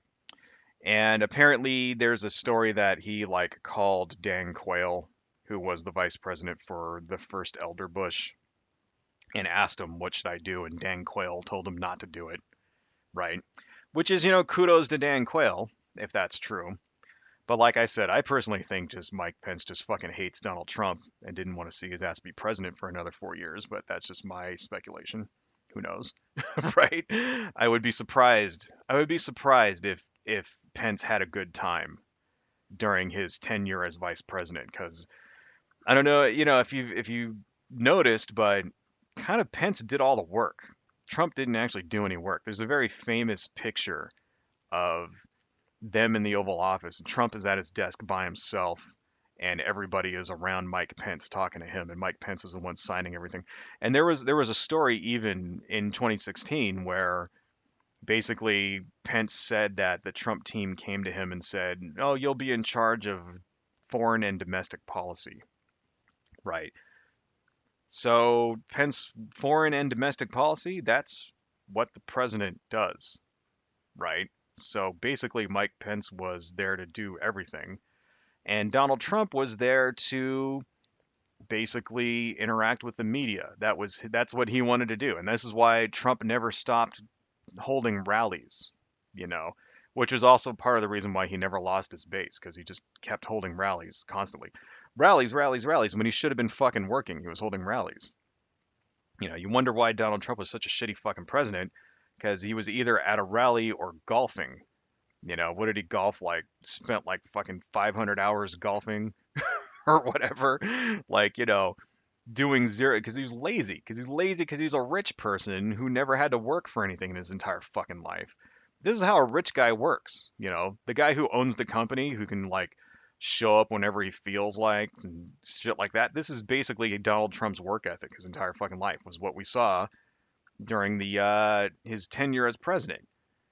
Show up for a few hours, you know, have a couple of bullshit meetings with some people, not get any work done, leave, go fucking hit some like, knock some balls back on the fucking on the link, on the fucking green or whatever. I don't know, I don't play golf. Right? And it just so turns out that you can't do that shit when you're the president. It's going to result in you being a shitty president and people aren't going to fucking vote for your dumbass. And I personally think that Pence just got fed up with that shit and was like, no, I don't give a fuck. I'll do whatever. I don't want his ass being president again. But I don't know. Maybe he really did have a come to Jesus moment and just said, no, the integrity of the office is too much. And this is not legal. I cannot do it. I don't know. Maybe that's actually true. Maybe, you know, he really does have integrities. Somehow I fucking doubt it. If he had integrity, he never would have signed up with these people in the first place. Right? Anyway, that was the idea, was to delay, delay, delay so that they could put pressure on Pence to get with the program, right? And that's what brings us to our final piece of the puzzle, the insurrection. Because it almost worked. If there wouldn't had been an insurrection, if they actually were allowed to go on with that plan and do the Green Bay sweep and have senators and congresspeople delay, delay, delay, maybe Mike Pence would have changed his mind. And that's not what happened, though. You know, what happened is that bunch of fucking rednecks and QAnon folks and Proud Boys and one percenter militia assholes and other assorted Trump fucking morons showed up and tried to murder him and ruin the whole fucking thing. Right? And it looks like the original plan was just to have a protest outside, right? And this is why, so what happened is that Trump shows up. I won't spend too much on this. I mean, you've heard, everybody knows what happened on the 6th, right? Everybody knows what happened. These are Trump supporters show up, blah, blah, blah. They broke in, they started fucking vandalizing things, whatever, right? But there's a couple things that, it matters to want to kind of go over it. Let's not forget, they were chanting that they were going to hang Mike Pence. They wanted to kill him, okay? Because he wasn't going with the plan. They wanted to kill him because Donald Trump had a rally right before the shit happened and basically said, go over there and fucking yell at Mike Pence and get him to fucking like steal the election for us, right? And this is why they were saying hang Mike Pence, because Mike Pence was going to certify the election that they thought was stolen because of the Trump, propaganda machine, right? Worked on these fucking people. And so basically, they were saying Mike Pence was a traitor and that he should be hung and all that stuff and blah, blah, blah, blah, blah, right? And, we all saw what happened. We all saw what happened, man. 2,500 roughly Trump supporters were there outside, and it got a little rowdy. And instead of just protesting outside and putting the pressure on Pence, they took it too far. They broke in, you know, got past, fought with police officers, shit like that, smashed in the windows and invaded the Capitol, right? Running around with their fucking Trump flags and shit, you know, and their fucking Confederate flags inside the Capitol. Shit that never even happened during the Civil War, right? 5 people died because of this, right? One of them was Ashley Babbitt, who was shot. I'm surprised she was the only person who was shot. I'm surprised they didn't shoot more people, but because they were trying to break in to an area where the actual Congress people were. And, Secret Service doesn't play. So why were they breaking in again? Because they wanted to murder them. Let's remember that. They wanted to kill these people. They wanted to find the House reps. They wanted to find Nancy Pelosi and basically fucking lynch them, right? So the killing of Ashley Babbitt was justified. It was 100% justified because she was there to murder Congress people. Let's remember that, right? It wasn't a peaceful protest. They were not breaking into the room where the Congress people were in order to peacefully protest. No, no. You lose that once you break a fucking window and let yourself into the building. You lose any pretense of peaceful protest. Your ass is, dangerous. Once you like crush a police officer in a doorway like that, once you like beat the crap out of a cop, right? Hit him with a fire extinguisher and shit, spray him with fucking like, mace and waft spray and all that, beat them with a fucking flagpole. Once that shit happens, no, it's not a peaceful protest, right? It'd be peaceful if you were outside peacefully protesting. You can chant, you can get loud, right? You can scream and yell. You can get up on a box with a megaphone and all this other stuff. You can use threats if you want to. You know, that's peaceful. Are you actually fighting somebody? Are you actually like, well, somebody would say maybe using threats is going a little too far. But are you actually, engaging in violence? No. Are you like beating someone to death, threatening to kill them, running around with like zip ties and shit? Planting bombs. Let's not forget that happened, right? You know, 138 police officers were injured in this, right? One guy died. One cop died the next day of a stroke, right? Which the official medical, officer opinion of the guy that did the autopsy on him said that it was natural causes, right? The same cop was basically had the shit kicked out of him the day before, was sprayed in the face with wasp spray, the spray that you use to kill wasps with, right? Then he just happens to die of an unrelated stroke the next day. Get the fuck out of here. Okay, no, it was complications due to stress from the day before, right? He was, as far as I'm concerned, he's a casualty of, January 6th. If he didn't have the shit beat out of him and if he wasn't sprayed in the face with fucking like bug spray the day before, he'd be alive, right? And anybody who doesn't think so is a goddamn moron. I swear. You got to take a stand with this shit sometimes, right? Because people will fucking gaslight you if you don't you know, if you don't try to stand up for the fucking truth. And Shoma, hey, thanks for joining. Appreciate it. So that happened. There were pipe bombs there too. Let's not forget that. Somebody planted pipe bombs outside of the DNC and then also at the RNC the day before. Why would there be pipe bombs? there in order to distract police. That's why. So that, they were on timers and they didn't go off. Somebody found them beforehand, you know.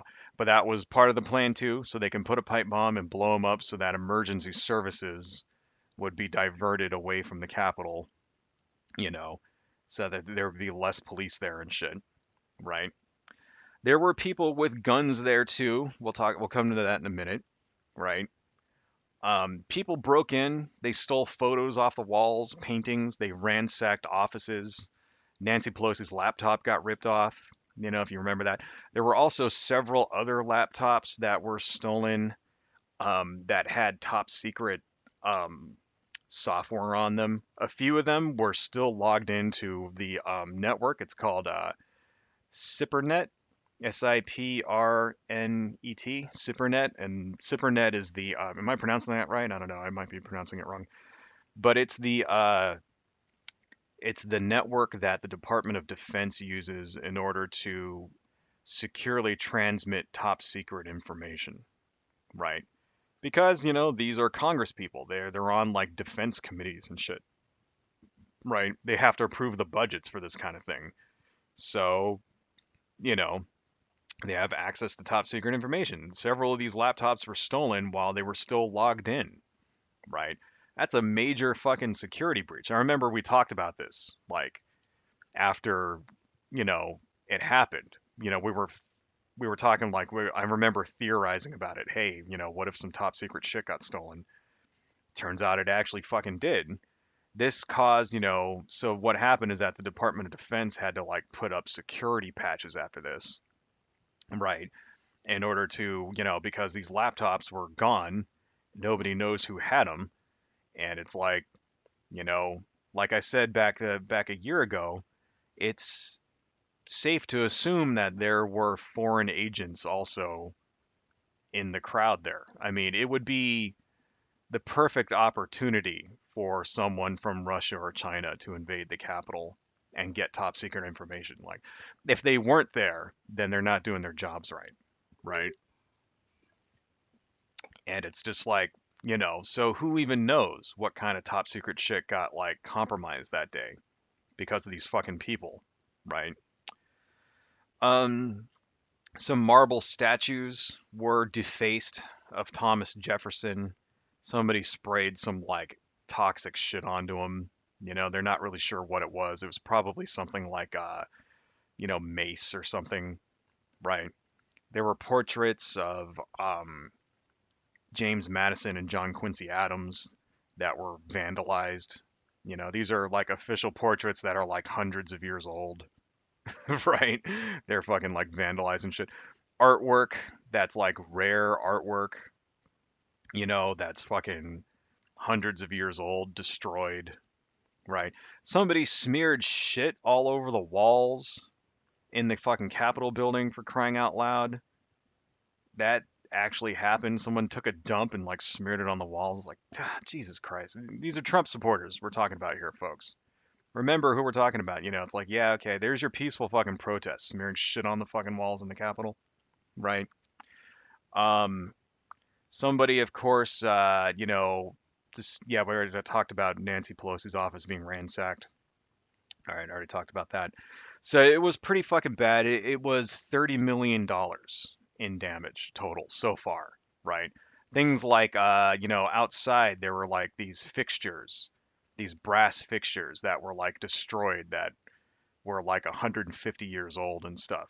Part of the original building, like all shit like that throughout the entire thing. And then like metal doors that have been there since like fucking 1870 and shit, and like columns and stuff that were part of the original building that are like fucking 200 years old, like defaced and fucked up. So it's like it's gonna take a long time for this stuff to all be like restored. The thing about it is that there was no insurance for it, so the taxpayer is going to have to pay for all this. Thanks, guys. Oh, there's your fiscally responsible fucking Republicans. Just cost the taxpayers $30 million. Thanks, assholes. Right? Because there's no insurance. Because who the fuck? Why would they insure it against an insurrection? You know, I guess they need to. I guess the government has to insure all the fucking artwork and shit in all their buildings now. because some angry Trump supporters might show up the next time they lose a fucking election. Ridiculous, right? So far, 725 arrested and charged. Most of them, however, have gotten essentially just slaps on the wrist from this, which is bullshit. Although there are some people that, like, because the average prison time so far for most people is roughly 45 days, because they've all just been charged with things like criminal trespass, right? Although there are some people who have gotten some more stiffer sentences. There was, for example, the QAnon shaman, the guy that we did the last stream about, Jacob Chansley. He got 41 months, you know. So that's what, 4.5 years, right? Another guy, the dude Richard Barnett, he's the guy that took the picture of himself with his feet up on Nancy Pelosi's desk. He hasn't been convicted yet, from what I could see, but he's facing 87 months in prison. So I think, what is that? 7 years, right? Roughly, maybe 8 years. What's 87 divided by 12? 6, 7 years? Yeah, a little more than 7 years. Who knows? Another guy named Delvin Thompson got 46 months. He beat a cop with a metal baton and then threw a speaker at a police officer, like, from a stereo, threw one of the speakers at a police officer, but he missed and ended up hitting another rioter with the speaker. But he got, so 46 months. Good. Fuck him. The longest guy that's been convicted so far is a guy named Robert Scott Palmer. He got 63 months, so 5 years and 3 months. He threw a wooden plank at a police officer, sprayed a fire extinguisher, and then threw the fire extinguisher at a cop, and then threw another fire extinguisher at a cop. Then assaulted another police officer with a 5-foot pole, and then was like beating a cop with this, and then threw it like a spear at a police officer before finally he was subdued by being shot in the stomach with a rubber bullet. They should have used live ammunition on this motherfucker. They should have. Think about it. If it was a BLM protester, would they have used a rubber bullet? If there was a BLM protester throwing fire extinguishers and beating a cop with a fucking 5-foot pole, no, they would have killed him, right? Just another example. I mean, yeah, okay, it's wrong to fucking shoot protesters, but not when they're trying to take over the fucking country. So that's the other thing. It's like, this wasn't a protest, it was fucking insurrection, right? You lose your rights to a peaceful protest once you start assaulting police officers with metal poles and batons and fire extinguishers and beating the shit out of them and trying to kill them. And, I mean, fuck. But anyway, yeah, so he got the longest one so far. Right. There are other people who are facing actual sedition. So 10 members of the Oath Keepers have been indicted and are facing actual sedition charges, which can, get you 10, 20 years, depending, right? The actual founder of the Oath Keepers is included in this, even though he wasn't in the Capitol himself, right? But they have plenty of emails and text messages where he's essentially telling people it was going to be a violent, attack on the Capitol. These are the guys. So basically, you can see them in videos, the Oath Keepers going through the crowd. They're wearing camouflage, right? They went there and they were looking for Nancy Pelosi. They were basically going to drag Nancy Pelosi out and murder her, right? And they said this specifically in their emails and in their text messages that that's what they were there for. And they weren't armed, but they had another group who were in a hotel in Virginia across the river who basically had all the guns and were, waiting to get the phone call, to show up with the weapons and start killing people. That's what it, so they were actually planning on violent, a violent attack, and they were actually planning to kill senators, these guys, right? Um, so yeah, facing sedition. Apparently, the leader of the Proud Boys was going to be there as well, Enrico Tario, right? Um, but he got arrested 2 days before. So apparently his plan was to be there, armed also. And he got busted in D.C. and they found a couple of empty magazines, that you would use to like put ammunition in, and they were the kind of magazines that you would use on an AR-15, right? He got busted with those, and well, Washington D.C. There's no guns allowed. Washington D.C. You're not even allowed to have shit like that. So he got arrested, and plus he already was facing like he like had basically a court order banning him from even being in Washington D.C. anyway, and so he got arrested for that too, for like basically disobeying a court order, right? Because this was like a prior conviction. Like part of the terms of his release is that he was just not allowed to come back to DC ever, right? So he got caught. So he got busted 2 days before. So it's like, yeah, I mean, and there were other Proud Boys there in the crowd, you know, basically rip roaring and ready to go. And were any of those guys armed? I don't know, right? I guess we'll find out eventually. So yeah, just to kind of show you, it's like, yeah, there were a lot of, it wasn't just peaceful protesters. It wasn't just soccer moms showing up because they wanted to support their president or whatever. It was like fucking actual militia fucking people. It was white supremacists. It was actual seditionists, people who were really there to actually really murder the Congress people, to murder Nancy Pelosi, to murder the vice president. This was the pressure that was going to be put on Pence in order to get him to fucking play ball. You know, do this or or these people are gonna kill you, right? And it's important to remember all this stuff, man. Like, because they fucking try to gaslight you. But that was the plan. That was the plan, was to set up all this shit, to set up the fake fucking recounts and the phony, like, phony fucking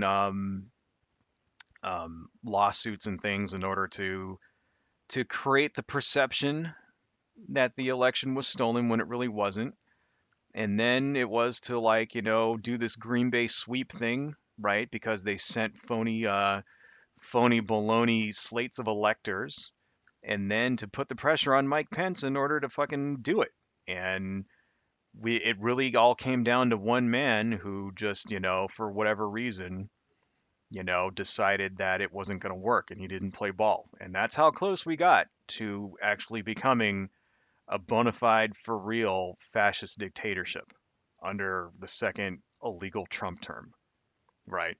Somewhere out there, there's an alternate universe, an alternate universe where everybody has a mustache and where Donald Trump fucking like took over and is like, I don't know, throwing people in prison now for teaching CRT or some shit. Who knows? Right? That's how close it came, folks. And this is like why it's important for us to know these things, right? Because the Republicans are gaslighting people and trying to claim that it wasn't really it wasn't an insurrection. It was just a peaceful protest. This is what you're hearing. Oh, these people just really went there just to peacefully protest. And, you hear this on Tucker Carlson and shit like that. It wasn't an insurrection. They were walking around in there. Yeah, they were walking around smearing fucking shit on the walls and searching for fucking Nancy Pelosi to kill her. Yeah, okay, that's peaceful, right? You know, or, another thing they say is that it was really Antifa. That's another thing you got right after the election, the insurrection. Oh, it was Antifa. Antifa caused all this. Yeah, get the fuck out of here. And Antifa are not the people who are in prison now. The 725 people who were actually arrested. The reason those people were so easy to fucking arrest is because they posted pictures of themselves doing this shit on social media. They're fucking stupid. They went in and did all this illegal shit. And the reason why they did that is because they thought they were going to win. And it's like they thought nobody was going to, they wouldn't be held accountable because they thought they were going to win, and allow Trump to become president again. And then that way they would like not, go to prison. They'd be heroes. That's what they really fucking thought. That's why like that douchebag like who put his feet on Nancy Pelosi's desk like put it on fucking Facebook like a moron. I mean, if committing crimes is wrong, folks, but if you're going to commit a crime, don't take a picture of yourself doing it and put it on the internet. I mean, the fuck you think's going to happen? Obviously, the cops are going to see that, right? You're also hearing from the right wing that it was all a setup by the FBI, blah blah blah. The FBI caused all this. Yeah, okay. What possible fucking reason would the why would the FBI, I thought the FBI didn't like Trump. Why would they want to set up a coup in Trump's favor? Doesn't make any sense. Weren't they like talking all this shit about the FBI and how they like were on, like, trying to rig the election in Hillary's, favor back in 2016 and all this shit? It doesn't make any sense. It's bullshit, you know. So this is why it matters. It matters that we're all clear, that we, spread it around and tell people about this. Talk about it. Don't let people, because don't let people gaslight you into saying that it wasn't an insurrection, that it wasn't a fucking coup attempt, because it was. And they're going to try it again. They will. Who knows? Maybe they might actually succeed next time. They might actually steal the fucking election in 2024. We don't know, but it's good to be prepared for this kind of thing. Anyway, let's read some comments before we end this. Plus, my hand is hurting.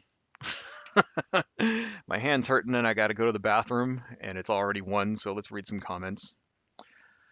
What do we got here? Let's see. Dynacat, 50K was a total of the 3 states that would have put Trump over, not 50K in each state. With 150 some millions of votes cast, that's too damn close. Yeah, okay, that's true. That's true. So it was 50,000 total. Okay, that's a little closer than I was saying, but still, I mean, yeah, that's kind of scary, when you think about that. But still, though, it's not like those. That's still not enough to, like, if you do a recount. They never find thousands and thousands of votes when they do a recount. They usually find just a few hundred. But no, yeah, good point though. Good point. Dynacat, they can't even come up with a fantasy scenario of how illegal votes could end up being cast and counted. Exactly. Because every time, that happens, they get found out. Like every time somebody votes twice, like you ever hear those stories, like Dinesh D'Souza, this fucking conservative like windbag, right? Got busted because he voted for his wife twice. Like he voted twice, once him and then once for his wife, and it's like they found his fucking ass out. He went to prison for that. You know, it's because yeah, it's actually surprisingly like very easy to get caught fucking trying to like commit voter fraud. Right? Surprisingly, you wouldn't think it is, but it is. It's like very little instance of that. It was something around, less than 3,000 instances of voter fraud for the last 30 years. Which is like an incredibly small number if you think about the millions upon millions of votes cast in elections for the last 30 years. To find like less than 3,000 is kind of amazing.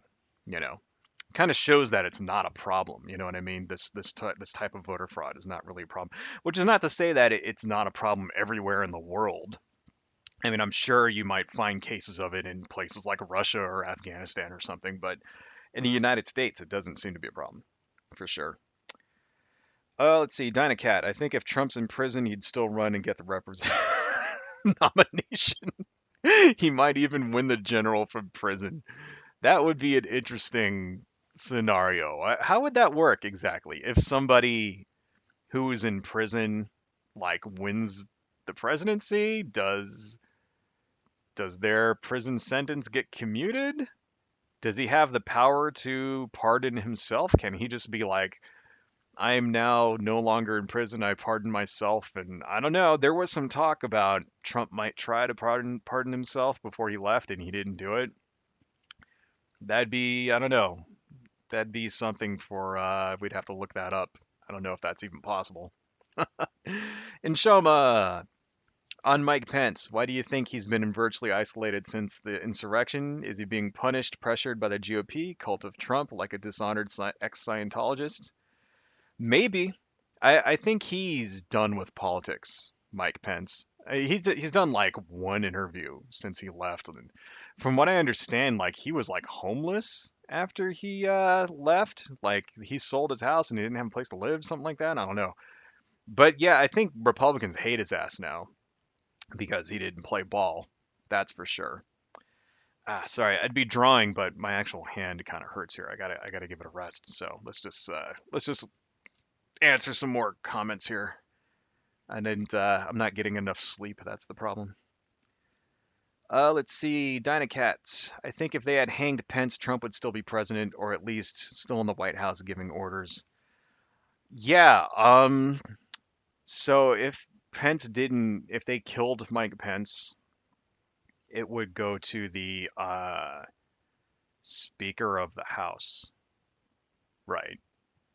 And that would be Nancy Pelosi. I believe that's how it goes. Like if Mike Pence wasn't there to certify the election, the vice president, for whatever reason, then it just goes next in line. And the next in line after the vice president is the Speaker of the House. So, for example, if, right now, Joe Biden and Kamala Harris both die in a plane crash, Nancy Pelosi becomes president. So, I think that's what it would be in that case. I don't know. I mean, as far as certifying the election, but she would essentially become the vice president. And then, you know, she would just certify the election. So it wouldn't have worked. That'd be funny shit. But I don't know. Maybe. I'm not really sure. I'd have to look it up. But um, let's see. And Shoma, while I don't have any sympathy for the insurrectionists, do you think a healthy element of January 6th was the sheer delusional stupidity and reactionary mob mentality stirred up for that day? Yes. Yes, it was. I think a lot of those people were hoodwinked by the propaganda that the Trump people gave, all of the, because that was the plan. The plan was to create doubt about the election.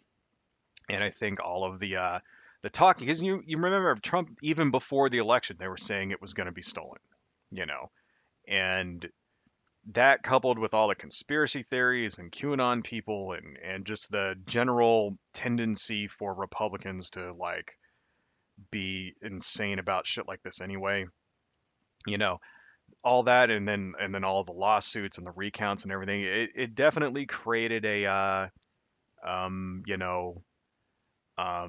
narrative, a right-wing narrative that it was stolen, you know. Plus, at the time when this was happening, you had, Fox News every single night saying that the shit was stolen, and One American Network every night, and every radio channel, every radio station on Clear Channel. There's something like, they have something like 15,000 radio stations around the country or something ridiculous like that. They're all right wing saying the exact same shit. Every single right wing pundit on radio, on the internet, Ben Shapiro, all those fucking people saying that the shit was stolen over and over. If that's all you hear, if all you do is consume conservative media, which these people do, and it's all saying the same shit, then you're going to believe what you hear. I think that had a lot to do with it too. And I think there are genuinely people who thought it really was stolen and they were really there thinking they were really trying to save the country. It's just that it was all a lie, you know. It was all a lie, and I think that the politicians, people like Peter Navarro, for example, know that the shit wasn't stolen, and that I think they're like, or Ted Cruz, who was ready to, engage with this, as well. Ted Cruz was the guy that actually was objecting to it as part of the Green Bay sweep, right? I think they know it wasn't stolen. And I think they're just actual fascists who wanted to steal it themselves. Right. I know that they think it was all bullshit and they were just doing it just to fucking destroy democracy because they could. But as far as the normal, ordinary people, yeah, there definitely were, people there who genuinely believed that they were trying to save the country. It's dangerous, man. That's why this shit's so dangerous. This is why there needs to be counter narratives to the right wing all the time because this is the result of how lies can go fucking seriously wrong. You know what I mean? Like this propaganda. This is what happens when propaganda gets out of control, right? Um, let's see. Dynacat. He's given several speeches and written several op-eds. He's not in hiding or anything. They say he still thinks he has a shot at 2024. Delusional as that is. Oh, you mean Mike Pence? Yeah, he did. Okay, so I know that I heard like one interview that he did, but I didn't know that he's like giving speeches and stuff. So yeah, Mike Pence ain't getting elected. You're definitely right there, Dunnicat. He's fucking delusional as hell. He ain't getting elected. And Shoma, I have not heard this, but then again, the American mainstream media doesn't share these developments from GOP Democrat dissenters, like how Bernie barely got any screen time on TV, while an empty podium waiting for Trump got an hour. Oh yeah, yeah, that was definitely a thing. You're right. In 2016, Trump got way more media attention than Hillary did by far. He got like $1 billion worth of free media. And you're exactly right. They would do shit like they would go to a Trump rally and he wouldn't even be there. And they would just have an empty picture of the podium while they were waiting for Trump to show up like a half hour before the fucking rally, right? And then they would talk about what's Trump going to say this time. It was like they had a hand in creating the Trump mythos. And it was all of it. It wasn't just Fox. It was CNN. It was MSNBC. They were all guilty of that because Trump brought in ratings during 2016. He did. He brought in the ratings because he was so fucking batshit insane. People wanted to see what he was going to say next. What kind of crazy ass shit is Trump going to do next? He's going to grab him by the pussy this week? Like, seriously. And then I think it kind of got out of control, you know, once he won the fucking like nomination, they were like, oh shit. And then, the Fox News, for example, supported Ted Cruz all the way up until the nomination and even a little bit after when Ted Cruz was like, we're going to win. And then he didn't win. They were on board with Ted Cruz and then they finally begrudgingly went to Trump. So it's like, the establishment was definitely against Donald Trump. And, but, the news people were just raking it in during 2016. And then I guess they all thought he was going to lose. I mean, I thought he was going to lose. I remember thinking a week before the election in 2016, like, Trump was down by like fucking 20 points versus Hillary. It was ridiculous. Like a poll came out and he was like so far behind. And it was like maybe not a week, maybe more like a month before the election. And I actually remember talking to you and Shoma. We were driving on the freeway and I remember this conversation we had. And he was like, he's so far behind, it'll be a miracle. And if he wins, that means he cheated. I remember saying that. And then he fucking won. And it was like, you know. Right? So I guess everybody, I'm thinking everybody thought he was just going to lose and fail spectacularly. And it's like, that made it a little more cathartic than when in 2020, when he actually did lose and he lost big time. Because yeah, like I said at the beginning of the stream, man, he didn't just squeak by. Like, he lost pretty fucking huge. I guess, yeah, I guess you could say in a few states it was like a little closer, but I don't know, man. 70 electoral votes, 8 million fucking popular vote. That was a pretty big ass loss. But anyway, what is this? This is another bot. What are these fucking bots here for, man? I did put a delay. Maybe I need to make the delay longer. Get rid of these bots. Let's see. Dynacat, didn't he get outed as an FBI informant at the time? Oh, you're talking about Enrico Tario? He did he was an informant for the FBI in certain because he was like facing drug charges, Enrico Tario. So if I remember right, it had something to do with like him selling pills or some shit like that. But I don't think he was informing them, like, not about the insurrection. No, I think that was like an unrelated criminal case. You know. Let's see. Modern Monk, thanks for joining, man. Appreciate that. Dynacat, they are preparing. We don't seem to be. Yes, they definitely are. I don't have a lot of faith in the next few elections. Usually, when a president wins in the next midterms, they end up losing like the House or whatever. That's probably going to happen, and it's not just because of the redistricting, which is definitely a problem. Because you're actually hearing some stories, some good news about some of the redistricting. Like a lot of the redistricting maps are being rejected, and like judges are saying, "Hey, this is too much. This is too biased, whatever." But just in general, it's just that seems to be how the pattern goes. Um, President one party wins and they get the House and the Senate. They get 2 years to do stuff, and then they usually end up losing the House. And it's because the other side gets motivated. It's like, hey, we fucking lost, so we're gonna come out and vote, and that's just how it works. So pretty sure Joe Biden's losing the House and the Senate this time, and the rest of his, that doesn't mean he won't get reelected. I mean, that happened to Obama too. If you remember, Obama also lost the House, and I think he held on to the Senate for a few years, but he lost the House also, and then eventually the Senate, and he was still reelected too. So who knows? But people aren't motivated. They're just not motivated for Joe Biden the same way that people are motivated for Trump. So if it comes back, but then again, Biden already fucking whipped Trump's ass like bad.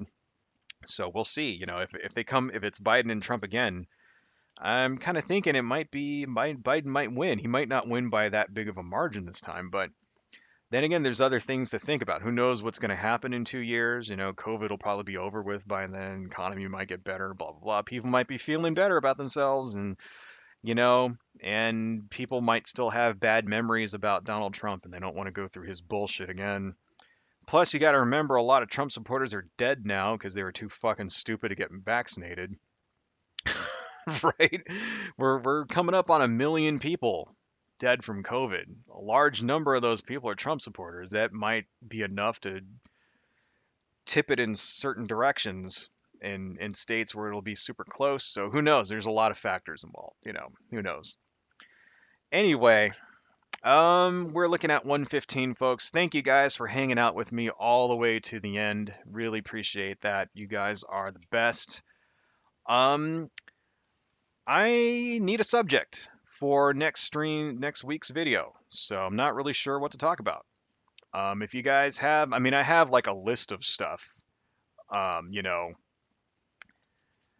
list of stuff that I wrote down. I guess I could just like, choose something, right? But if you guys have anything in particular you want me to speak about, please, send me a message, leave a, leave a comment about what you would like me to talk about if you have any suggestions, and I'm all for it. So, before we end this, of course, I got to go through my usual ending speeches. So here's my ending stuff. Let me turn on my window. This here is my web comic at hawanja.com. Please come check me out on my webcomic. I'll put links to all this in the thing after the stream ends. Right. It's about ninjas. It has demons. It has people getting karate kicked in the face, stuff like that. Check them out, my webcomic at hawanja.com. If you want to give me money, you can. Oh wait, I have to actually go to my thing here. Where's my dashboard? There we go. If you want to give me money and for what I do or whatnot, you can buy some stuff from me. And come on, load the images, damn it. Why is it not loading the images? Sorry about that. Here's my web shop, my SD shop or whatever. I sell prints, stuff like that. You guys have all seen them before. They're things like Lovecraft prints and whatever. This is what I sell. Actually, go back to the listings. You guys are seeing the behind the scenes thing here. Right. This is what it should look like. Here's the actual storefront. Okay. That way you're not seeing my sales figures. Anyway, yeah, if you want to support the channel, please consider buying something from my SD shop. If you want to see more of my artwork, I have a DeviantArt gallery where I post all of the stuff that we draw and things that we do during the stream. It's all here on DeviantArt. And if you want to see some of my non-political videos, see me talking about toys and shit like that, you can check me out on UCD videos. So anyway, thank you guys all so much. I'll put links to all the thing down in the thing. You know, the little description or whatever. I'll put links to all this down there. And if you guys, thank you all so much for joining. I really appreciate it. Thank you, Shoma. Great to see you. Thank you, Dynacat. You're great. Kunga Dori, thank you for joining too. Am I pronouncing that right? Kunga is it Dorji or Dorhi? I don't know. Let me know if I'm saying it wrong. Thanks for joining anyway. Appreciate it. Adversary Fandon, great to see you. You're awesome as well. And everybody else, who jumped in, Modern Monk Movement, great to see you too. And we'll probably be back on Wednesday at 8:30 Pacific, but if not, for sure, we'll be back again at 11 a.m. next Saturday, Pacific Standard Time. I will see you guys all later. Adios.